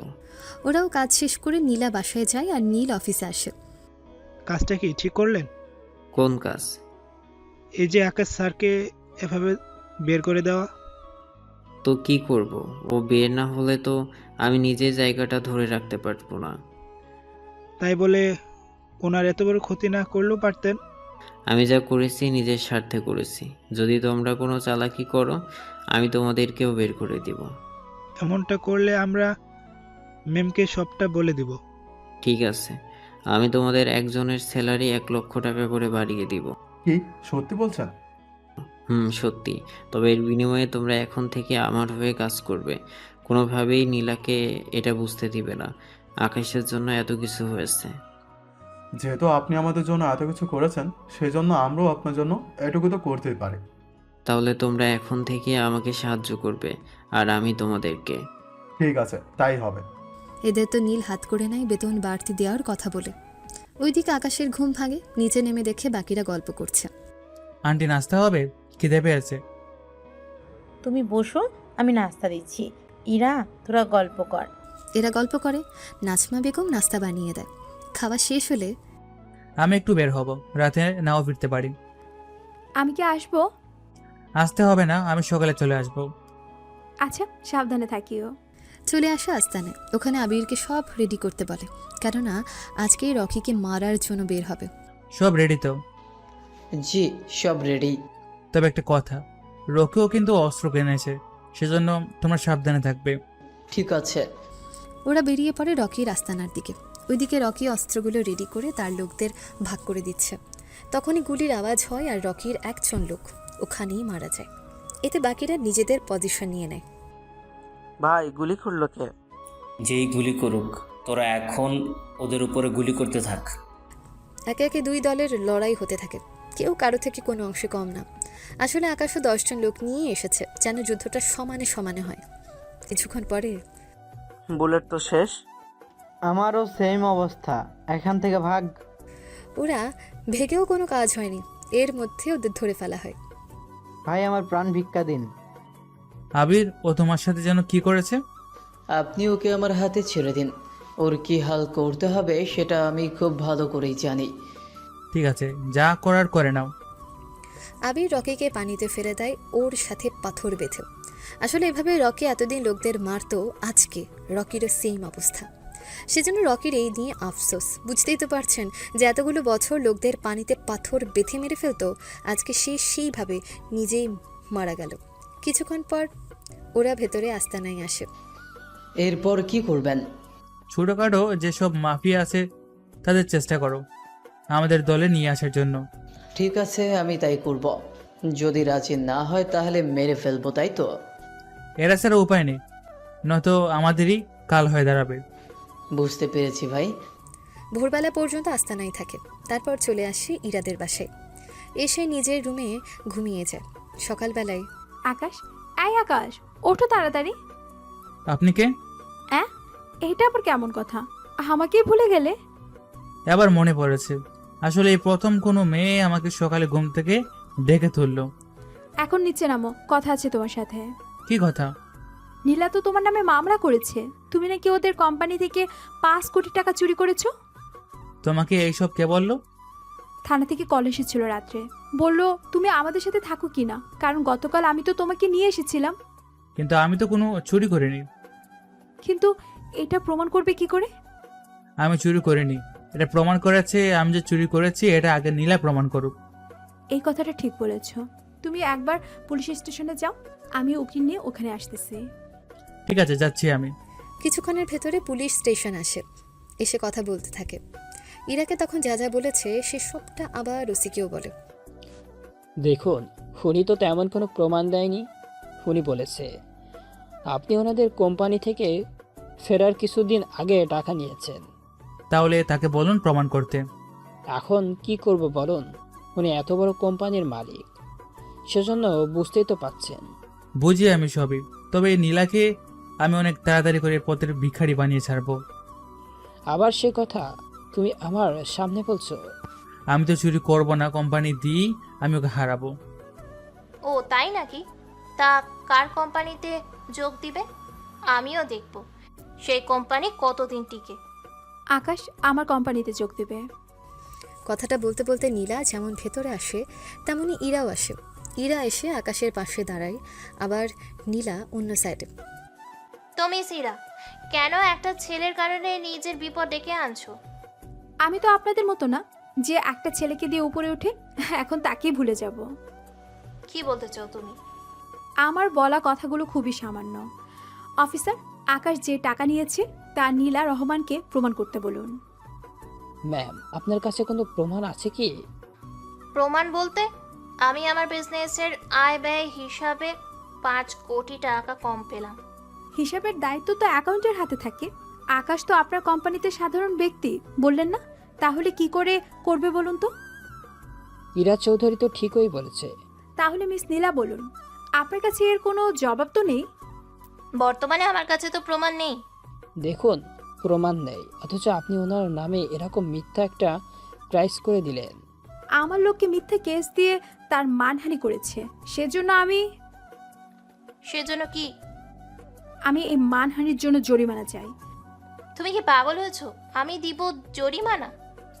আপনাকে কোনো জরিমানা দিতে হবে না, তবে আমি আপনাকে এইটুকু চ্যালেঞ্জ দেব, 2 বছরের ভিতর আমি আপনার কোম্পানিকে পথে বসিয়ে ছাড়বো। আমার বাবা 700 কোটি টাকার সম্পত্তি রেখে গেছে, এত সহজে তো তা শেষ হবে না। এই 700 কোটি টাকার মধ্যে 400 কোটি টাকারই কিন্তু শেয়ার হোল্ডার আছে, তা কিন্তু বলে যাবেন না। তাতেও তো 300 কোটি তো থাকবে। শুধু অপেক্ষা করুন।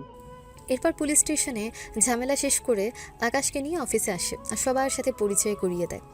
তারপর কাজ করার জন্য আমার কিছু যন্ত্রপাতি আর কিছু গ্যাজেট লাগবে। আচ্ছা, আমি 7 দিনের ভিতর তা এনে দেব, তুমি ওকে লিস্ট করে দিও। ঠিক আছে, পাঠিয়ে দেব। এরপর সব কিছু লিস্ট করে দেয়। 7 দিন পরে সব কিছু নিয়ে আসা হলো। তারপর আকাশ সেগুলো নিজের মতো করে সব কিছু সেট আপ করে নেয়। এদের পুরো 15টা দিন কেটে যায়। বাবা, আকাশ তো সারাদিন অফিসে কাটিয়ে দিচ্ছে। ও যা যা চেয়েছে সব আনা হয়েছে তো? সেগুলো নিয়েই তো কাজ করতেছে। এখানে খাবার আছে, ওর জন্য নিয়ে যা। আচ্ছা দাও। খাবার নিয়ে অফিসে আসে। আকাশ যে রুমে আছে সেখানে যায়। এই যে সারাদিন কাজ করলে হবে, খাবার তো খেতে হবে। এগুলো সেট আপ করতে আরও 20 দিন লাগবে, তারপর আমি বাকি কাজ শুরু করব। তা খেয়ে নাও। হাতে তো ময়লা। আরে চিন্তা করছো কেন, আমি খাইয়ে দেব। কোম্পানির মালিক হয়ে খাইয়ে দিবেন আমাকে? তো কি হয়েছে, আমি তো খাইয়ে দেব। এর চেয়ে বেশি কিছু চাইলে সেটাও দেব। এখন হা করো। ইরা খাইয়ে দেয়। ছোট বাচ্চাদের মতন আকাশও খেয়ে নেয়। এভাবে প্রতিদিন ইরা আকাশকে খাইয়ে দিতে থাকে। এভাবে ইরাদের কোম্পানিতে 1 মাস ধরে সব কিছু সেট করে নেয়। ওইদিকে চৌধুরী গ্রুপ থেকে কিছুই তো হলো না। ও পারলে তো কিছু করবে। এটা ঠিক বলেছ, কিন্তু আমাদের কাজ কিন্তু আরও বাড়াতে হবে। ও চিন্তা করবেন না, আমি অনেক টেকনিক্যাল হ্যাকার নিয়ে এসেছি যারা আমাদের সাহায্য করবে। তখনই নীলার ফোনে কল আসে। জানায় ওর বাবা নিলয় এখন পুরোপুরি সুস্থ, আর ওনাকে দেশে নিয়ে আসা হয়েছে। সেজন্য নীলকে সাথে নিয়ে নীলা এয়ারপোর্টে আসে ওর বাবাকে নেয়ার জন্য। বাবা, তুমি কেমন আছো? আমি এখন পুরোপুরি সুস্থ আছি। বিজনেস কি খবর? সবকিছু ঠিকভাবে চলছে তো ঠিকমতো? সব কিছুই ঠিকভাবে চলছে, তুমি এসব নিয়ে কিছু ভেবো না। আচ্ছা, আকাশ কোথায়? আর নীল এখানে কেন? আকাশের কথা পরে বলবো তোমাকে। নীল তো অনেক ভালো ছেলে, কোম্পানি অনেক কাজেই ও আমাকে সাহায্য করেছে। আচ্ছা, এখন বাসায় চল। হ্যাঁ বাবা, চলো তাহলে। ওরা বাসায় আসে। নিলয় রহমানের সুস্থতার কথা শুনে ইরা ওনাকে কল দেয়। আসসালামু আলাইকুম আঙ্কেল। ওয়ালাইকুম আসসালাম। আঙ্কেল কেমন আছেন? শুনলাম সুস্থ হয়ে দেশে ফিরে এসেছেন। 2 দিন হলো আসলাম। তা তোমাদের কোম্পানি কি খবর? আঙ্কেল এখন তো অনেক ভালো আছি, তবে সামনে কিন্তু আমার কোম্পানি আপনার কোম্পানিতে টেক্কা দিতে চলেছে। সেটা তো সম্ভব না। তা তোমার বাবাও জানে? আমি জানি আঙ্কেল, কিন্তু আপনি কোম্পানি নীলার হাতে দেওয়ার পরে কোম্পানি কিন্তু অনেক কিছু ঘটে গেছে। কি বলো, কি হয়েছে? আঙ্কেল আপনি বরং নীলার মুখ থেকে শুনে নেবেন। তবে এইটুকু বলবো, আপনার আলাদিনের চেরা কিন্তু এখন আমার হাতে। বলে কল কেটে দিল। নিলয় তো ভাবতে থাকে কিভাবে কি হলো, কেননা ও যা কিছু ভেবেছে তার কোনো কিছুই হলো না। সেজন্য রাতের বেলায় নীলা বাসায় ফিরে। তখন নীলা, তোর সাথে আমার কিছু কথা আছে। কি কথা বাবা? আচ্ছা, আমি অসুস্থ হওয়ার পরে কোম্পানিতে কোনো অস্বাভাবিক কিছু হয়েছে কি? কই না তো। তাহলে চৌধুরী গ্রুপের মালিক ইরা আমাকে কল দিল। কি বলেছে ওই মেয়ে? বললো ওদের গ্রুপ নাকি আমাদের কোম্পানির সাথে টেক্কা দিবে। বাবা, এটা ওদের স্বপ্নই থেকে যাবে। বুঝতে পেরেছি। আচ্ছা, তুই যা। তুমি এসব নিয়ে মোটেও ভেবো না, বুঝতে পেরেছো? রাতে ইরাকে কল দেয় নীলা। কল দিলে ওর বাবাকে এসব কথা কেন বলেছে সে সব জিজ্ঞেস করতে থাকে। দেখো, আমি শুধু তোমার বাবাকে বলেছি এখন থেকে আমার কোম্পানি আর তোমার কোম্পানির সাথে টেক্কা দেবে। তোমাদের কি মনে হয় এত সহজ হবে তা? সহজ তো তুমিই করে দিলে। আমি তোমাদের কোম্পানি 3 মাসের ভিতরে পথে বসিয়ে দেব। কি কারণে তা জানতে পারি কি? এই যে আমার কোম্পানিকে চ্যালেঞ্জ করার অপরাধে। কথাটা বলেই কল কেটে দেয়। পাশেই আকাশ বসা ছিল, সব কথা শুনতেও পায়। এখন কি হবে? আমার উপরে ভরসা আছে তো? তোমার উপরে পুরোপুরি ভরসা আছে বলেই তো তোমাকে আমার বেডরুমে আমি আসার পারমিশন দিয়েছি। আমার সব মিশন সেট করার কাজ সব শেষ। এখন কাল থেকে আমি বাকি কাজ শুরু করব। তবে একটা কাজ করলে ভালো হতো। কি কাজ বলো? আমি যে কোনো কাজ করে দিতে রাজি আছি। ওই কোম্পানিতে আমার টিমে যারা ছিল তাদের যদি কোনোভাবে আনতে পারতাম তাহলে কিন্তু আমার জন্য ভালো হতো। তাহলে ওদের অফার করি, দেখি ওরা রাজি হয় কিনা। এভাবে অফার করাটা ঠিক হবে না। তাহলে এখন কি করব? সামনে তো আবার প্রজেক্ট বানাতে হবে। আমি শিওর এটা ওরা পারবে না, সেজন্য ওদের বাদ দিয়ে দেবে ওরা। তখন আমরা সেই সুযোগটা নেব, এতে করে ওদের আর আসতে কোনো অসুবিধা হবে না। তুমি যখন বলেছো তখন তাই হবে। 2 দিন পরে আকাশ অফিসে আসে। প্রথমত আকাশ নেটওয়ার্ক জাল এমনভাবে বিছিয়ে নিয়েছে যে কেউ চাইলেও এই কোম্পানি কোনো সার্ভারে কখনো ডাউন করতে পারবে না। সব কিছু নিয়ে কাজ করতে থাকে। এভাবে 1 মাস কেটে যায়। সেজন্য একটা অনুষ্ঠানের আয়োজন করা হয় যেখানে সব কোম্পানির বস আর তাদের 2 জন করে লোক থাকবে। সেখানে তারা তাদের ডিজাইন নিয়ে আলোচনা করবে। যার ডিজাইন ভালো হবে তাদের সেই কাজের উপরে কাজ দেওয়া হবে। কিছুক্ষণ পর একে একে সবাই তাদের ডিজাইন দেখাতে থাকে, সাথে আলোচনা করতে থাকে। এবার ইরার পালা। আকাশ, তুমি যাও আর ওদের সব কিছু বুঝিয়ে বলো। আচ্ছা, তবে একটা কথা, কি কথা বলো? ওরা যাই বলো না কেন তুমি কোনো উত্তর দিবে না। ঠিক আছে, দেব না। আকাশও ডিজাইন একে একে বুঝাতে থাকে, কিন্তু পুরোটা খুবই সংক্ষিপ্তভাবে, যেন কেউ সে অনুযায়ী কাজ না করতে পারে। পুরো ডিজাইন শোনার পর নীলা, ওরা আমাদের ডিজাইন নকল করেছে। মিস্টার আকাশ, এটা কি সত্যি? দেখুন, ওটা তো আমি জানি না। এই দেখুন ডিজাইন, আমার সাথে মিলে যাচ্ছে অনেক কিছু। এই বিষয়ে আপনার কিছু বলার আছে কি? ডিজাইনে যে আমি নকল করেছি তার কোনো প্রমাণ কি আছে ওনার কাছে? মিস নীলা, আপনার কাছে কোনো প্রমাণ আছে কি? প্রমাণ তো নেই, তবে আমি শিওর এই কাজটা ওই করেছে। তাহলে একটা কাজ করি আমরা, এর মাধ্যমে প্রমাণ হবে আমাদের মাধ্যমে কে এটা কপি করেছে। সেটা কিভাবে সম্ভব? একদম সহজ, 7 দিনের ভিতরে ওরা ওদের ডিজাইন সবার সামনে আনবে, আর আমিও আনবো।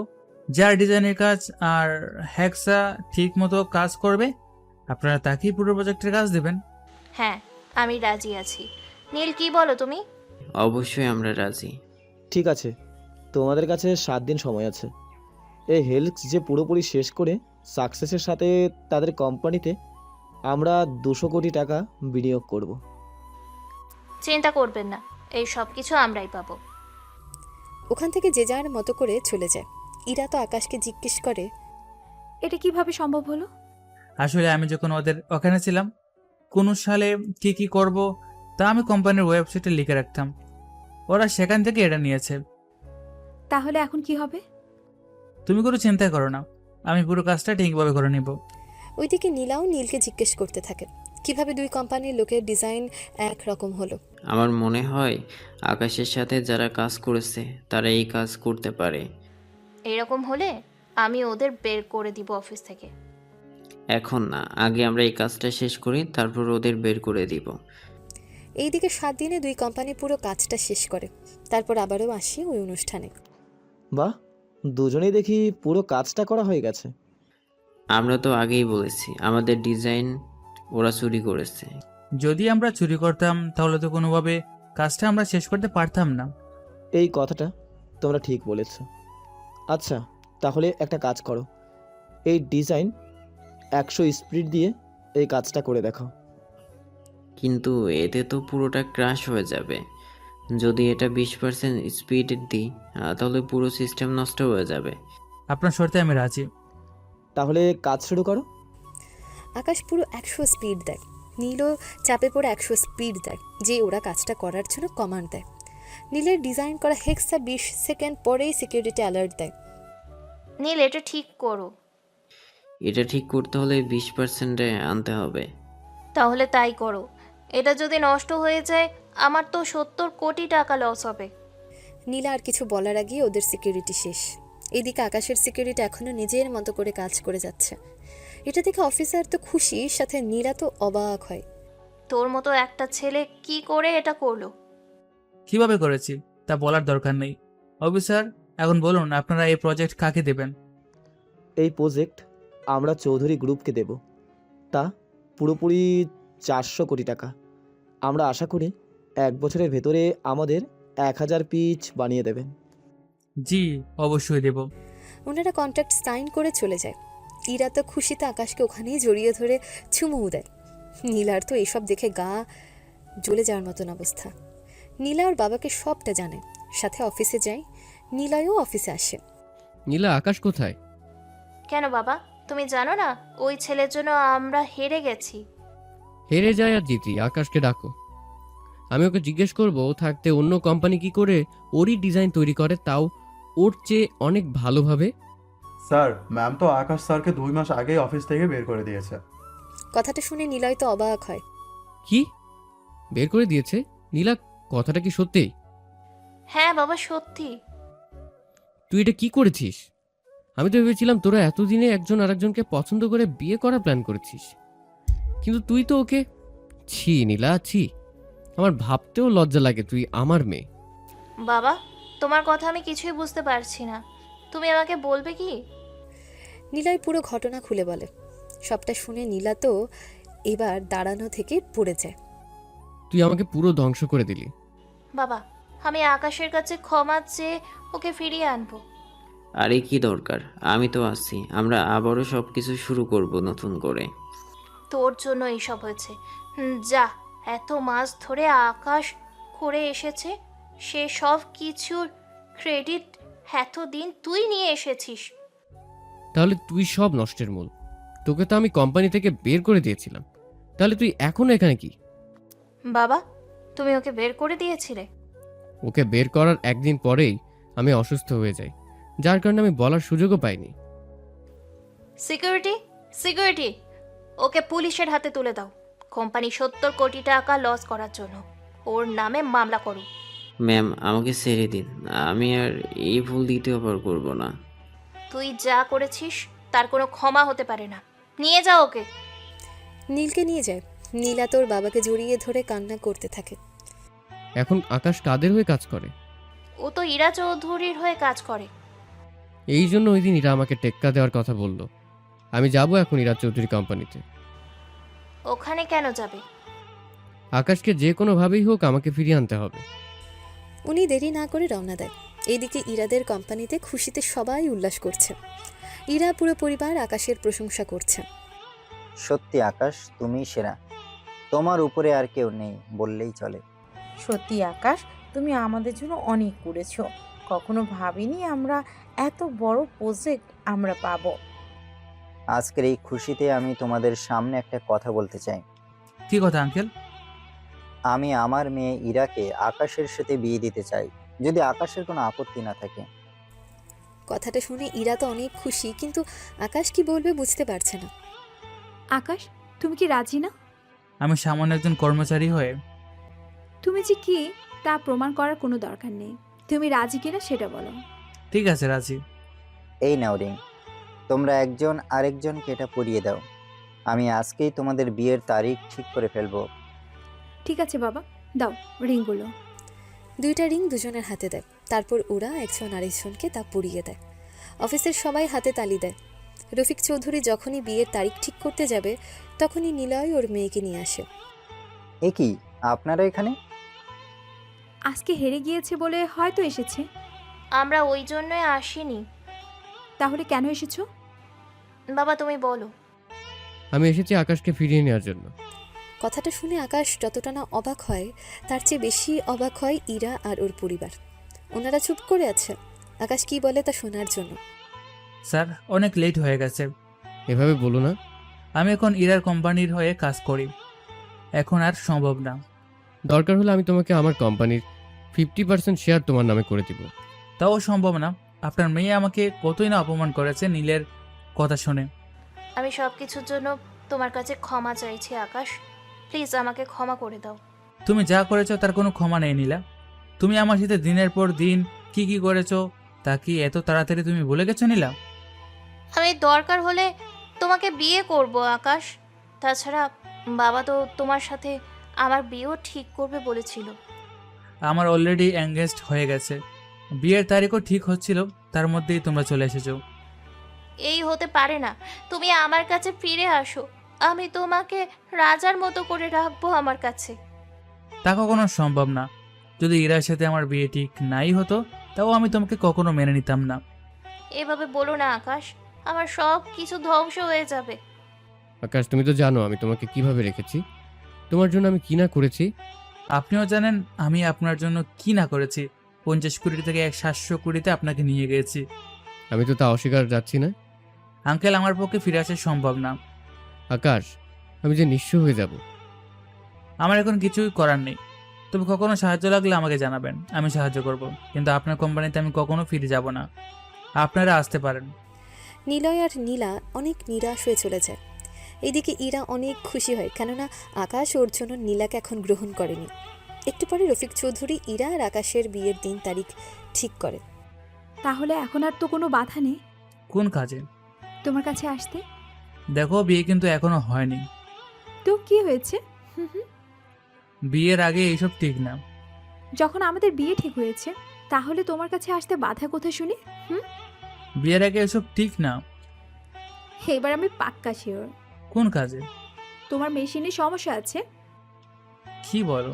জাপান থেকে মেশিন এনে দেখলে না হেক্সা ডিজাইনটা ঠিক করলাম। আরে গাধা, আমি ওই মেশিনের কথা বলিনি, তাহলে আর কোন মেশিন? তোমার মেশিনের কথা বলেছি। ওটা আজও সচল কিনা ওটাই আমি চেক করব। এই মোটেও না। এটা তো আমি চেক করেই ছাড়বো আজকে। আমি দিলে তো চেক করবে। ঠিক আছে, রাতে ঘুমাবি না, তখন কি করবি? আমি সবকিছু বন্ধ করে তারপর ঘুমাবো। সে আশায় থাকছি, আজ রাতেই আমি চেক করব, কথাটা মাথায় রেখো। কিছুক্ষণ পরে ওরা বাসায় আসে। ইরা তো আকাশের দিকে তাকিয়ে শুধু মুচকিয়ে হাসতে থাকে। ব্যাপারটা ঠিকই বুঝে যায়। রাত 8টা, আবিরের কল। কথা বলে আকাশ চুপি চুপি বেরিয়ে পড়ে। ওইদিকে ইরা আকাশের রুমে এসে অনেক খুঁজেও পাচ্ছে না। মা, হো মা, আকাশকে দেখেছো? ওকে তো দেখলাম বাইরে যেতে। আর তুমি ওকে যেতে দিলে? এছাড়া কি করব? ওর কাজ থাকলে ও তো যাবে। ওর কোনো কাজ নেই। তাহলে গেল কেন? আমার ভয় গিয়েছে। তুই আবার কি করেছিস? বলা যাবে না তোমাকে। ছেলেটা রাগ করে চলে যায়নি তো? ওই সব কিছু না, তুমি এসব বুঝবে না, বুঝতে পেরেছো? তোদের ব্যাপার তোরা বুঝ। আজ রাতে তো ঠিক পালিয়ে গেলে, আমিও দেখব কতদিন এভাবে পালাও তুমি। ওইদিকে আকাশ আবিরকে নিয়ে চলে আসে ইকবালের কাছে। শুনলাম তুই নাকি রকিকে মেরে ফেলেছো। আপনার থেকে তো অস্ত্র নিয়ে ওকে মারলাম। তুমি হয়তো মশকরা করছো। কি বলেন এসব? মস্করা করে কি কখনো 2 কোটি টাকার অস্ত্র কেনার জন্য কি আসতাম? এটা ঠিক বলছো। তোমাকে যে কারণে ডাকলাম। শুনতেছি, বলেন। তুমি নাকি ছোটখাটো সব লোকদের ধমক দিচ্ছ। কি ধরনের ধমক? তুমি তাদেরকে তোমার হয়ে কাজ করতে বলতেছো। সেটা আমি বলতে পারি, কিন্তু কাজটা যে ঠিক করছো না তুমি। তো আমি কি চাইবো আমার থেকে নিচু স্তরের লোকজন আমার বরাবর কথা বলুক? তাই বলে কাউকে মেরে তা সেটা সমাধান করা সম্ভব না। আচ্ছা, আমি ওদের আর কিছু বলবো না। এখন আমাদের আরো কিছু অস্ত্র দিন। এত অস্ত্র দিয়ে তুমি কি করবে? আমার লোক হচ্ছে 60 জন, তার মধ্যে 40 জনের কাছে আছে, বাকিদেরও তো লাগবে। কিন্তু তোকে দিতে থাকলে তো আমারই অস্ত্র কমতি পড়ে যাবে। তাছাড়া তোর তো লোক ছিল 30 জন, তাহলে এখন 60 জন হলো কিভাবে? ওরা আমার এখানে এখন থেকে কাজ করবে, বুঝতে পেরেছেন? তাই বলে এত লোক, এটা তো আমার থেকেও বেশি হয়ে যাচ্ছে। তো এতে আমি কি করব? আচ্ছা, যা লাগবে নিয়ে নে। এবার আরও অনেক অস্ত্র নেয়, কিন্তু এত অস্ত্র কেন নিল তা হয়তো অনেকে বুঝতে পারছেন না। তবে চিন্তা করবেন না, তাড়াতাড়ি আপনারা তা বুঝে যাবেন। যা নেওয়ার নিয়ে চলে আসে। ভাই, একটা কথা বলবো কি? কি কথা বলো? এত অস্ত্র কেনার কারণ তো বুঝলাম না আমি। ইকবাল যে কোন সময় আমাদের উপর আক্রমণ করবে। কি বলেন? দেখে তো এই সব কিছু মনে হয় না। আমরা যে লোকদের নিজেদের দলে নিয়ে আসতেছি, এতে তো ইকবালের অনেক লোকই কমে যাচ্ছে। আমরা তো তার লোকদের দলে নিচ্ছি না। আমরা যে ছোট ছোট গ্রুপদের আমাদের দলে এনেছি, কিন্তু ইকবাল চেয়েছিল। তারপর কি বলেন? ও চেয়েছিল নিজেই তাদেরকে ওর দলে নিয়ে যাবে। কি বলেন? তাহলে কাহিনী এই জায়গায়? সেজন্যই তো ওর থেকে অস্ত্র নিয়ে রাখলাম, যেন ও যদি কখনো আমাদের উপরে হামলা করে তাহলে আমরা যেন তা প্রতিহত করতে পারি। কিন্তু ভাই, আমি একটা কথা বুঝলাম না। কি কথা বল? এত টাকা আপনি পান কোথা থেকে? ওসব জেনে তোর কোনো কাজ নেই। আমি যেমন একজন মাফিয়া, তেমনি সমাজে একজন মানুষ। আচ্ছা, সবকিছু গুছিয়ে রাখ, আমি গেলাম। ওখান থেকে বের হয়ে আসে। রাতে চুপি চুপি রুমে ঢুকে শুয়ে পড়ে। কোনোভাবেই লাইট জ্বালায়নি। সকালবেলায় ঘুম থেকে উঠে দেখে আকাশের প্যান্ট নেই। প্যান্ট গেল কোথায়? আগে তো শুনতাম মানুষের লুঙ্গি খুলে যায় ঘুমের মধ্যে, কিন্তু এখন থেকে প্যান্টও খুলে যায়। এই যে প্যান্ট এখানে। আমার প্যান্ট তোমার কাছে কেন? রাতে দুজনেই তো একসাথে শুয়েছিলাম, সে ফাঁকে তোমার প্যান্ট খুলে আমার যা চেক করা তা চেক করে নিয়েছি। হায় আল্লাহ, কি সর্বনাশ হয়ে গেল আমার। ওই একদম চুপ, নে এবার পরে নে। বিয়ের তো আর কয়েকটা দিন, তারপর আমি তোকে বুঝাবো আমি কি জিনিস। শেষমেশ আমার সব কেড়ে নিলে। ভাগ্য ভালো চেক করেছি, এখনো ট্রাই করিনি, বুঝতে পারলি? তোমার কি লজ্জা শরম বলতে কিছু নেই? আমার মোটেও লজ্জা নেই। নির্লজ্জ একটা মেয়ে। বেশি কথা বললে বিয়ের আগে বাসর করে নেব বলে দিলাম। এই না, মোটেও তা করা যাবে না। আজকে অফিসে যাবে কি? যাব, কাজ আছে আমার, ওই প্রজেক্টগুলোর ব্যাপারে কাজ করতে হবে। ঠিক আছে, আমি তো থাকবই। ওরা অফিসে আসে, এসে কিভাবে কাজগুলো করবে সেসব নিয়ে আলোচনা করতে থাকে। ওইদিকে নীলার কোম্পানি থেকে আকাশের টিমে যারা ছিল ওদের চাকরি চলে যায়, সেজন্য ওরাও আসে। তোমরা এসেছো, আমি অনেক খুশি হয়েছি। আমরাও অনেক খুশি হয়েছি, আপনাকে দ্বিতীয়বার যে পাবো ভাবতে পারিনি আমরা। এরপর ওরা সবাই মিলে কাজ করতে থাকে। ওইদিকে নীলা আর ওর বাবা অফিসে বসে আছে। বাবা এখন কি করবে? তুই তো সব শেষ করে দিয়েছিস, এখন আপাতত কোম্পানি বিক্রি করে দিয়ে অন্য কাজ ধরবো। তুমি যদি আমাকে আগে সবটা বলে দিতে, তাহলে তো আমি কখনো করতাম না এমন কাজ ওর সাথে। যা হওয়ার হয়ে গেছে, এ নিয়ে আর ভেবে কাজ নেই। এরপর নিলয় তার কোম্পানি বিক্রি করে দিয়ে চলে যায়। তার 3 দিন পরে ইরা আকাশের বিয়ে ঠিক হয়। বিয়ে ইরাদের বাড়িতে হয়। কোটি কোটি টাকা থাকার পরেও আকাশকে ঘর জামাই হয়ে থাকতে হবে, এটাই দুঃখজনক কথা। বাসর ঘরে আজকে তুমি কোথায় পালাবে? আমি কেন পালাবো? এতদিন ধরে তো পালিয়ে বেড়াচ্ছ। আজকে তো পালিয়ে থাকবো না। বাহ, তুমি দেখি রোমান্টিকও বুঝছো। তুমি কি আমাকে আনরোমান্টিক ভেবে এসেছো এতদিন? সেরকমই তো ভেবে এসেছি। ভেবেছিলাম তোমাকে সবকিছু নিজে হাতে শেখাবো, এখন তো সেটাও আর সম্ভব হবে না। তাহলে এবার শুরু করি। প্রথমে আমি শুরু করব। ঠিক আছে। এরপরের কাহিনী অজানাই থাকুক। সকালবেলায় ওরা গোসল করে নেয়। আকাশ অফিসে যাওয়ার জন্য তৈরি হয়ে নেয়। ওই, তুমি কি পাগল? পাগল কেন হব? পাগল না হলে তুমি এখন বাইরে কেন যাচ্ছ? যে হ্যাক্সা প্রজেক্ট পেয়েছি ওটা নিয়ে আজ তো করতে হবে। কোথায় তুমি আমাকে সময় দিবে কয়েকটা দিন, তা না করে তুমি এইসব করতেছো। তুমিও তো অফিসে যাচ্ছ, ওখানে না হয়। আইডিয়া তো মন্দ না, তাহলে তুমি যাও, আমিও আসতেছি। আকাশ এসে কাজ করতে থাকে। ইরাও কিছু ঘন্টার মধ্যে আসে। দুপুরে খাওয়ার সময় আকাশকে ডেকে পাঠায় ইরা। ডেকেছো আমাকে? দুপুরে খাবার তো খেতে হবে। চলো বাইরে এসে খেয়ে নেই। এখন দরকার নেই, আমি খাবার নিয়ে এসেছি, সে খাবারই খাবে, বুঝতে পেরেছো? কি করার, ইরা খাইয়ে দেয়, আকাশও খেয়ে নেয়। এভাবে কয়েকটা দিন কেটে যায়। নতুন প্রজেক্ট কাজ শুরু করে দিয়েছে, সেজন্য ওরা হানিমুনে যে যাবে সেটাও পারছে না। কিছুক্ষণ পরে, আচ্ছা শোনো, আমরা না বেবি নেওয়ার ট্রাই করি? ঠিক আছে, তোমার যেমনটা ইচ্ছে। ওরা তো বেবি নেওয়া ট্রাই করতে থাকে। অন্যদিকে ইকবাল আবিরকে ডেকে আনে আস্তানায়। আবির, তোমার কি আমার থেকে কিছু লুকাচ্ছ? কই, কি লুকাবো? আমি শুনলাম তোমরা এখন লোকদেরকে ভয় দেখাচ্ছ। সেটা তো টাকার জন্য। টাকার বাইরে ও তোমরা তো অনেক কিছু করতেছো যা আমি ঠিকই বুঝতে পারছি। আরে ওইসব কিছু না। তাহলে কি তোমরা হঠাৎ করে যে হারে অস্ত্র কিনছো আমার থেকে, এখন তোমাদের কাছে অস্ত্র বেশি হয়ে যাচ্ছে। কি করব, আমাদের লাগলে কি করব? তাই বলে এত লাগবে? আপনি কি এইসব বলার জন্য আমাদের রেখেছেন? তেমনই ধরে নাও। আচ্ছা চল তাহলে, এখন আমি পুরো ঘটনা আকাশকে জানায়। সবটা জেনে, তোমাকে বলেছিলাম না আমি ইকবাল আমাদের উপর আক্রমণ করতে পারে। ওর কথা শুনে মনে হলো আমাদের সন্দেহ করতেছে।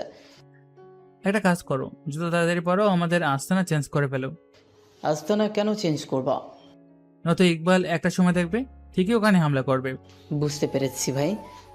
কি করার, যত পারে ওরা সব কিছু করতে থাকে। এইদিকে কোম্পানির কাজও করতে থাকে, বউকেও সামলাতে থাকে। সব মিলে একটা দফা রফা অবস্থা যাকে বলে। কিছুদিন পরে, আচ্ছা শোনো, আমাকে দেশে বাইরে যেতে হবে। হঠাৎ দেশের বাইরে কেন? একটা কোম্পানি আমাদের ডেকেছে, সেখানে ওদের সাথে কথা বলতে হবে। তুমি কি একাই যাবে? তোমার কি মনে হয় আমি তোমাকে ছাড়া একা একা চলে যাব? আমি তা জানি, এখন কবে যেতে হবে তা বলো। 3 দিন পরে। 3 দিন পরে ওরা বাসা থেকে বের হয়। আকাশ আবিরকে জানিয়ে দেয় ওর নাম্বারে যেন কল না দেয়, কেননা দেশের বাইরে তো নেটওয়ার্ক পাবে না। ওরা চলে আসে জামানে, ওখানে হোটেলে ওঠে। পরের দিন, আকাশ ওঠো। তুমি দেখি রেডি? বের হতে হবে তো, আমার আর 20 মিনিট লাগবে, তুমি তাড়াতাড়ি করে রেডি হয়ে নাও। রেডি হয়ে ওরা বেরিয়ে পড়ে ওই কোম্পানির দিকে। ওখানে 3 ঘন্টা মিটিং করার পরে, তাহলে আমরা এখন আসি। এই নিন আমার ঠিকানা, কাল এখানে চলে আসবেন, বাকি কথা ওখানেই হবে। ঠিকানা কেন? তাও বাড়ির? কালকে আমার বাসায় বসে নিরিবিলি কথা বলবো, ঠিক আছে? আপনি ঠিক কি বোঝাতে চাইছেন বলুন তো? তুমি আমাকে একটু সময় দিলেই আমি তোমাকে কাজ দিব। তোর মতো লুচ্চা ব্যাটার সাথে আমি কাজ করব? তুই ভাবলে কি করে? তুই জানিস আমাকে এই কথা বলার ফল কি হতে পারে? হ্যাঁ, যাই হোক না কেন, তোর সাথে আমি কোনো কাজই করব না। এরপর থেকে আমার কোম্পানির সাথে কোনো যোগাযোগ করার চেষ্টা করবি না। কথাগুলো বলে বেরিয়ে আসে। ইরাকে রাখতে দেখে আকাশ বুঝতে পারে কিছু একটা হয়েছে, সেজন্য হোটেলে চলে আসে। লোকটি কি? কথাটা শুনেই আকাশকে জড়িয়ে ধরে কান্না করে দেয়। আচমকেভাবে জড়িয়ে ধরে কান্না করাতে আকাশও বুঝতে পারছে না। লোকটি কি তোমার শরীরে হাত দিয়েছে? ওইসব করেছি। তাহলে কি হয়েছে বলবে তো? লোকটা তার বাসায় আসতে বলেছে। আমি যদি তাকে একটু সময় দিই তাহলে সে আমাদের কাজ দেবে। আমি ওই ব্যাটার মুখের উপরে কথা বলে এসেছি। ওকে তো আমি ছাড়বো না। আকাশ, এটা আমাদের দেশ না, সেজন্য এখানে কোনো কিছু বলে আমাদের কোনো কাজ নেই। তাছাড়া আমরা এখানে আর 2 দিন আছি, সেজন্য ভাবছি এসেছি যখন হানিমুনটা সেরে নিই, কি বলো? হুম। তুমি এইসবের ভিতরে হানিমুনের চিন্তা করছো? আমার তো ইচ্ছা করছো শালাকে। থাক না, ওই কথাটা নিয়ে ভাবতে হবে না। কি করার, বাকি 2 দিন ওরা অনেক ঘোরাঘুরি করে। পরের দিন ওরা রওনা দেয় নিজ দেশে। বাড়িতে আসার পরে ইরা, কথা কি হয়েছে? কথাটা শুনে ইরা চলে যায় রুমে। ওনারা আর কিছু বলতে যাবে তখনই ইশারা দিয়ে থামিয়ে দেয়। ইরা চলে যাওয়ার পরে আকাশ, কি হয়েছে? ইরার সাথে কি ঝগড়া হয়েছে তোমার? আসলে যে কোম্পানির সাথে দেখা করতে গিয়েছিল সে কোম্পানির মালিক ইরাকে খারাপ প্রস্তাব দেয়, সেজন্য এত রেগে আছে। তোমরা মামলা তো করতে পারতে। কোনো প্রমাণ ছাড়া মামলা করলে তা গ্রহণ হবে না। তাছাড়া আপনি তো জানেন ওরা অনেক ধনী, এত সহজে ওদের নামে কোনো কিছু করা যাবে না। বুঝতে পেরেছি আমি তোমার কথাগুলো। আচ্ছা, তোমরা রুমে যাও। পরের দিন আকাশ ওর আস্তানায় এসে বাকি কাজগুলো দেখতে থাকে। সবকিছু ঠিকভাবে হয়েছে কিনা এই সব কিছু দেখতে থাকে। এই খবর কোনোভাবে যেন ইকবাল না জানে। কোনোভাবেই জানবে না। যারা নতুন আমাদের দলে আসবে তাদের পুরনোটায় রাখবে, আর যারা পুরনো লোক আমাদের তাদের নতুন আস্তানা নিয়ে যাবে। কিন্তু এটা করলে তো কোনো কিছুই হবে না। তাছাড়া ওই আস্তানার লোক না রাখলে ইকবালের মনে সন্দেহ হবে। বুঝতে পেরেছি আমি ভাই। তাহলে যা যা বলেছি সে অনুযায়ী কাজ করো। ঠিক আছে ভাই, তাই হবে। ইকবাল আর কিছু বলেছিল? বলেছিল আমাদের আর কোনো অস্ত্র দিবে না। সমস্যা নেই, যত অস্ত্র আমাদের কাছে আছে তা দিয়ে আমাদের হয়ে যাবে। ঠিক আছে, তাই হবে। এই দিক ওই দিক সব দিক সামলাতে সামলাতে আকাশের অবস্থা কাহিল হয়ে যায়। কয়েকটা দিন পরে ওই তোরা রেডি থাকিস, বস কোথাও কি যাবেন? আমরা আক্রমণ করতে যাব। কোথায় যাবেন? আবিরের আস্তানায়। কিন্তু বস, ওরা তো আমাদের থেকে সব কিছুই নেই। এখন যদি ওদের উপরে আক্রমণ করি তাহলে তো কোনো কিছুই হবে না। ওরা আর কয়েকটা মাস গেলে আমাদের থেকেও শক্তিশালী হয়ে যাবে। সেজন্য ওদের মেরে ফেলা কি ঠিক হবে? তোদের যা বলেছি আমি তাই কর। কি করার, ইকবাল ওর 50 জন লোক নিয়ে চলে যায় আকাশের আস্তানায়। যদিও এই ব্যাপারে তেমন কিছুই জানতো না। ইকবাল আস্তানায় এসে 10-15 জন লোককে দেখতে পায়। আপনারা কারা? আমরা কে তা জেনে তোদের কাজ নেই। তোদের বাকি লোকেরা কোথায়? জানি না আমরা। জানিস না মানে? এই তোদের এক এক করে মার। পুরো ঘটনা আকাশ আবির ক্যামেরার মাধ্যমে দেখতে থাকে। পুরোটা দেখার পর আবির তাদের এসব লোকদের নিয়ে যাও। আজকে যে করি হোক ইকবালকে শেষ করতে হবে। জি বস, এটাই করব। শালার এত বড় সাহস আমাদের লোকদের মারার জন্য চলে এসেছে আস্তানায়। তাড়াতাড়ি যাও, আমিও আসতেছি। আবিরও বেরিয়ে পড়ে। আকাশ ইরার কেবিনে আসে। এসে ইরাকে আচমকা জড়িয়ে ধরে। এতে ইরা নিজেও বুঝতে পারছে না কি হচ্ছে। আকাশ, কিছু কি হয়েছে? কিছু হয়নি, এই কার্ডটা রাখো। এখানে কার্ডের পিন নাম্বার লিখে দিলাম। যদি আমি 2-3 দিনের ভিতরে না আসি তাহলে এই কার্ডটা ব্যবহার করিও। হঠাৎ এসব কি বলছো আকাশ? আমি একটা জায়গায় যাচ্ছি কাজে, জানি না কখনো ফিরবো আমি। তোমার কি হয়েছে বলো তো? আমি এত কিছু জানি না। 2-3 দিন হোক বা 7 দিন, তুমি নিজেকে ঠিক রাখবে, কথা দাও। কথা দিলাম, আমি নিজেকে ঠিক রাখার চেষ্টা করব। এখন আমি চলি। আকাশ বেরিয়ে যায়।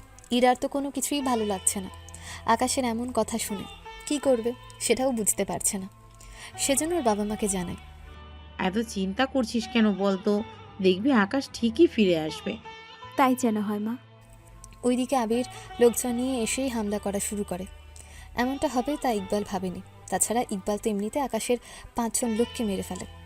সেজন্য আবির আর কোনো কথা না বলে অ্যাকশন শুরু হয়। এভাবে 1 ঘন্টা হয়ে যায়। আকাশও চলে আসে, এসে একের পর এক মারতে থাকে। ভাই এত লেট হলো যে? অন্য কাজে আটকে গিয়েছি। এইদিকে কি খবর? আমাদের প্রায় 30 জন লোক শেষ। ওদের চারদিক থেকে ঘিরে ফেলো। ওদের ঘিরে রাখতে থাকে, কিন্তু তাও কোনোভাবেই কিছু করা যাচ্ছে না, কেননা ইকবালের লোক সংখ্যাও অনেক বেশি। সেজন্য আকাশ এবার অত্যাধুনিক অস্ত্র বের করে, যা এক চাপে 5টা করে বুলেট বের হয়। ওই মেশিন দিয়ে ইকবালের 40 জন লোককে 10 মিনিটে শুয়ে দেয় মাটিতে, সাথে বুলেটও শেষ। এবার কি করবি? তোর কাছে আছে 10 জন লোক আর আমার কাছে আছে 25 জন লোক। এবার তুই কোথায় পালাবে? ইকবাল চারদিকে তাকাতে থাকে। আসলেও ও ফেসে গেছে এখন। কিভাবে এটা থেকে বের হবে বুঝতেই পারছে না কোনোভাবে। সেজন্য এলোপাথারি গুলি করাতে একটা গুলি এসে আকাশের হাতের ভেতরে ঢুকে অন্য পাশ দিয়ে বেরিয়ে যায়। অন্য হাত দিয়ে ইকবালকে গুলি করে। আবির বাকি লোকদের নিয়ে ওদের ধরে ফেলে। এবার তোরা পালাবি কোথায়? তোমরা ওদের নিয়ে চলে যাও এখান থেকে। আমাদের বাঁচান বস। আমাকে ছেড়ে দে আকাশ, আমাকে মারিস না। তোকে বাঁচিয়ে রাখলে তুই বাকিদের সাথেও সেম কাজ করবি। আমি কখনো ভাবতে পারিনি তুই আমার উপর আক্রমণ করবি। কথা দিচ্ছি, আমার সব কিছু আমি তোকে দিয়ে দেব, তাও তুই আমাকে বাঁচতে দে। আমি সব তোকে দিয়ে আমার ভাইয়ের কাছে চলে যাব। তোর ভাইও আছে? আমার ভাই তো আমাকে এই সব দেয়।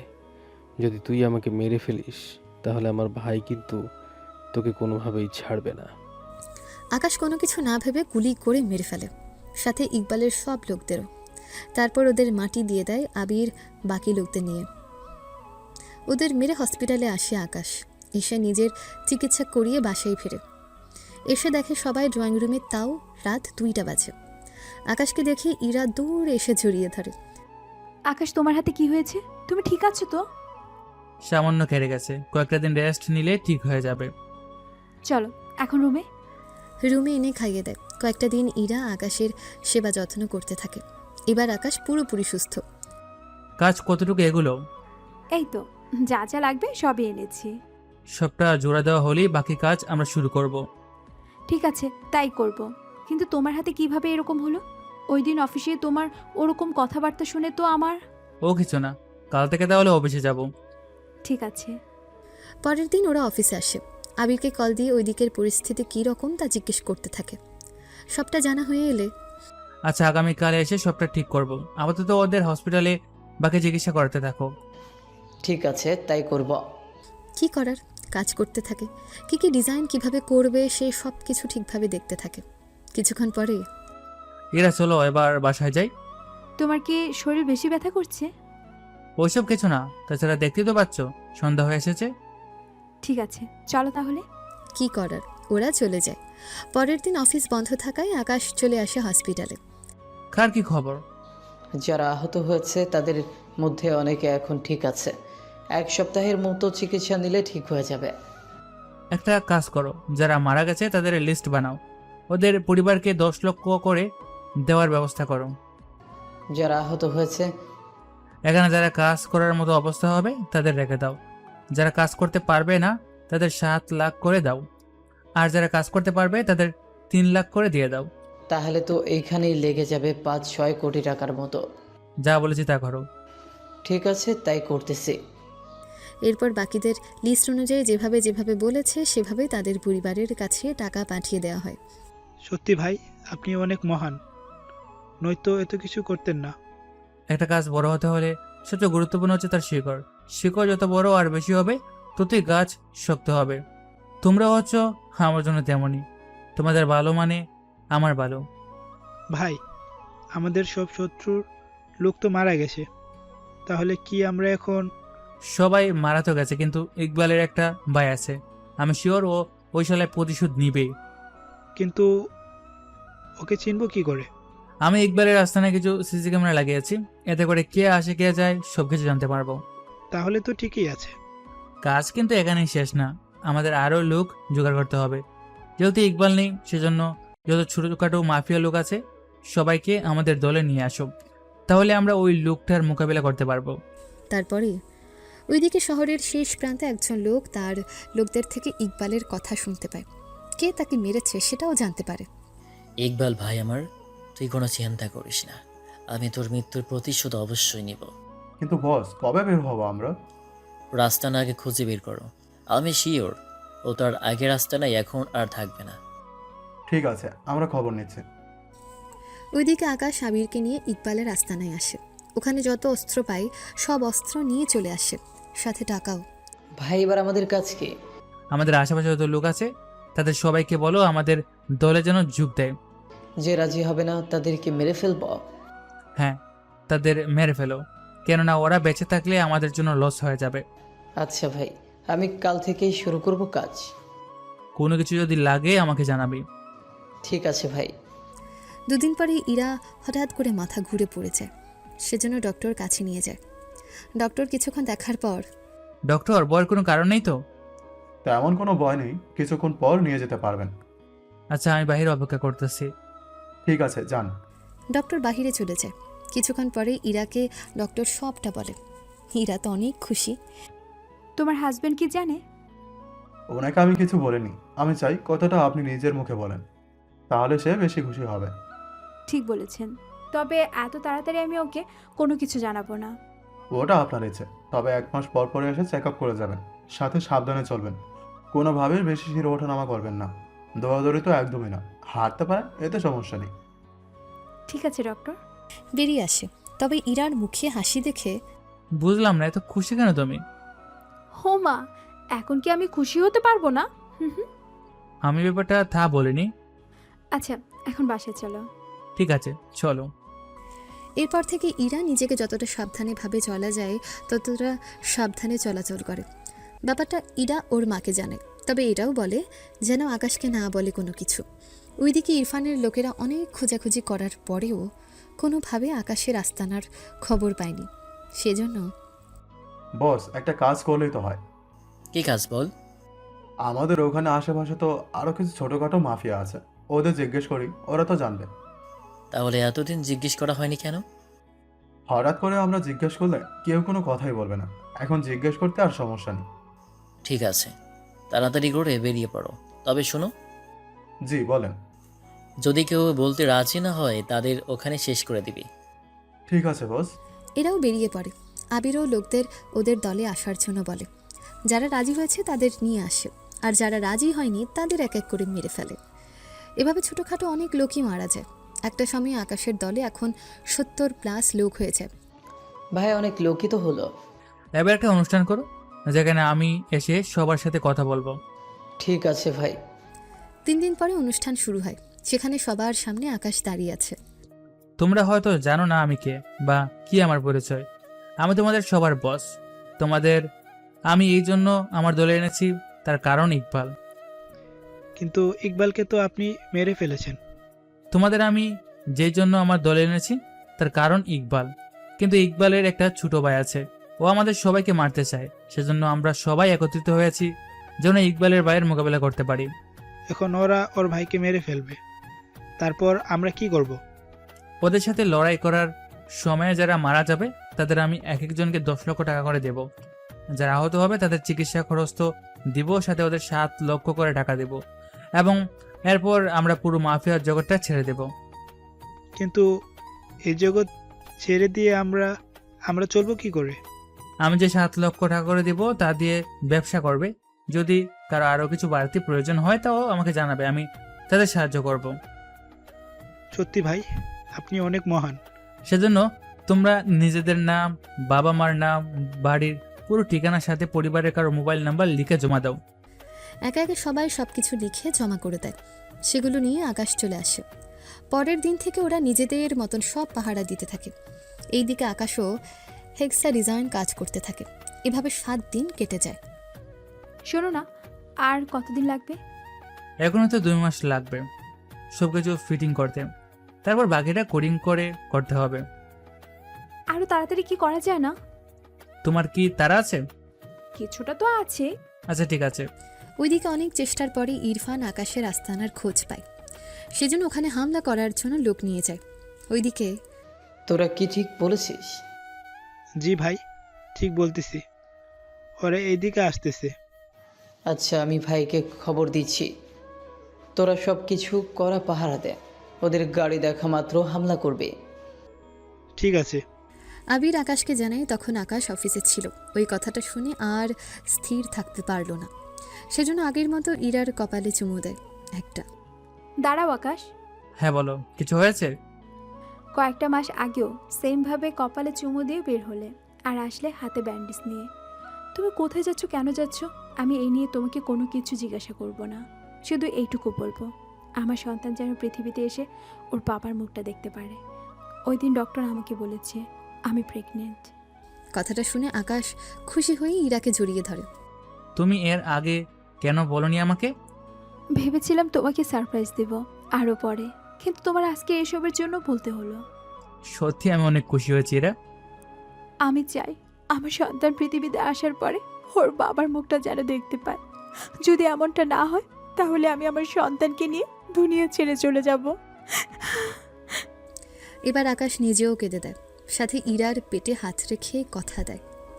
আমাদের বেবির কথা দিলাম, আমি যেখানে যাই না কেন আমি তোমার সাথে ঠিকই ফিরে আসবো, হয়তো একদিন পরে, না হয়তো 7 দিন পরে। কথাটা বলাতে ইরার মুখেও একটু হাসি ফোটে। ওখান থেকে বেরিয়ে পড়ে। ইরাও বাসায় ফিরতে থাকে। ওইদিকে আবির অনেক আগে আস্তানে পৌঁছে ইরফানের লোকদের মারতে থাকে। আবির ওইদিকের কি খবর? তেমন একটা ভালো না, ওদের কাছে অনেক অত্যাধুনিক অস্ত্র আছে। আমার 5 মিনিট লাগবে। পেছনে গেট দিয়ে আসুন, সামনের গেট পুরো ধ্বংস হয়ে গেছে। ঠিক আছে, আমি আসতেছি। কিছুক্ষণের ভেতরেই পেছনের গেট দিয়ে আসে। আবারও আকাশ আগের মেশিন গান বের করে, যে গান দিয়ে একসাথে 5টা করে বুলেট বের হয়। ওটা ব্যবহার করে ইরফানের একসাথে অনেক লোককে মেরে ফেলা হয়। ভাই, এটা কি? ওদের কাছে এটা কি করে এলো? তা আমি জানি, তাড়াতাড়ি করে শেষ করো ওদের। ওদের মধ্যে আবারও শুরু হয় যুদ্ধ। এবার ওদের মারতে থাকে অনেক ভালোভাবে। ইরফানের লোক মারা যায়, শুধু কয়েকজনই বেঁচে আছে। ভাই, এখান থেকে পালাতে হবে, নয়তো পানে আমরা বাঁচবো না। তাড়াতাড়ি করে তাহলে পালাতে হবে। ওরা পালাতে যাবে, কিন্তু ওদের ধরে ফেলা হয়। আমাদের ছেড়ে দে। তোদের যদি ছেড়ে দেই তাহলে তোরা আবারও সেম কাজ করবি, তোদের কোনো ক্ষমা নেই। সেজন্য ওদের বেঁধে রাখা হয়। ওই মেশিন গান দিয়ে গুলি করা হয়। 1 মিনিটে ওদের 8 জন লোকের মৃত্যু হয়। আবির, ওদের আবারও সেমভাবে মারি দিয়ে দাও। আমাদের যত লোক মারা গেছে তাদের সবাইকে 10 লাখ, আর যারা আহত হয়েছে তাদের হসপিটালের খরচ সাথে 7 লাখ দাও, আর বাকিদেরও 7 লাখ করে দাও। তোমরা এই টাকা দিয়ে ব্যবসা করবে। সত্যি বস, আপনি অনেক মহান। আমি তাহলে আসি, তোমরাও ভালো দেখো। ওখান থেকে আকাশ ওর মাফিয়া লাইফ শেষ করে চলে আসে ইরার কাছে। তবে শরীরের পোশাক আর গোসল করার পরে নয়তো রক্ত দেখলে ইরা এমনিতেই ঘাবড়ে যাবে। সেজন্য ইরা তো খুশিতে আকাশকে জড়িয়ে ধরে। তুমি ফিরে এসেছো, আমি সত্যি অনেক খুশি হয়েছি আকাশ। চিন্তা করো না, এখন থেকে আর কোনো ঝামেলা নেই। কিন্তু তুমি গিয়েছিলে কোথায়? এরা থাক না এসব কথা, তুই ওকে নিয়ে রুমে যা, আমি খাবার নিয়ে আসছি। ওকে দেখে মনে হয় তেমন কিছুই খাওয়া হয়নি। ঠিক আছে মা। রুমে নিয়ে আসে, তারপর এখানেও গোসল শেষ করে বসে পড়ে। ইরা আবারও খাইয়ে দিতে থাকে।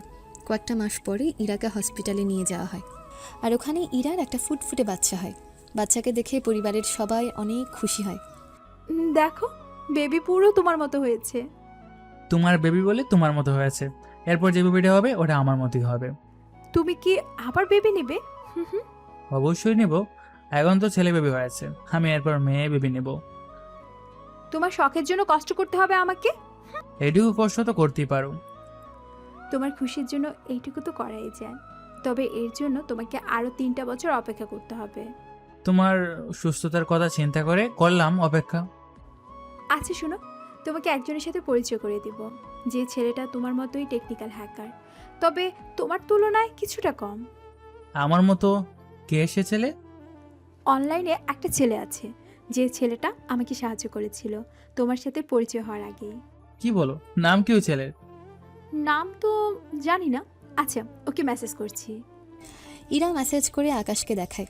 মেসেজ দেখে হাসতে থাকে। হাসছো কেন? এটা তো আমি। তুমি কিভাবে? 1 মিনিট সময় দাও। আকাশ ওর মোবাইল বের করে ইরাকে মেসেজ দেখায়। এটা দেখে ইরা তো আরো অনেক বেশি খুশি হয়।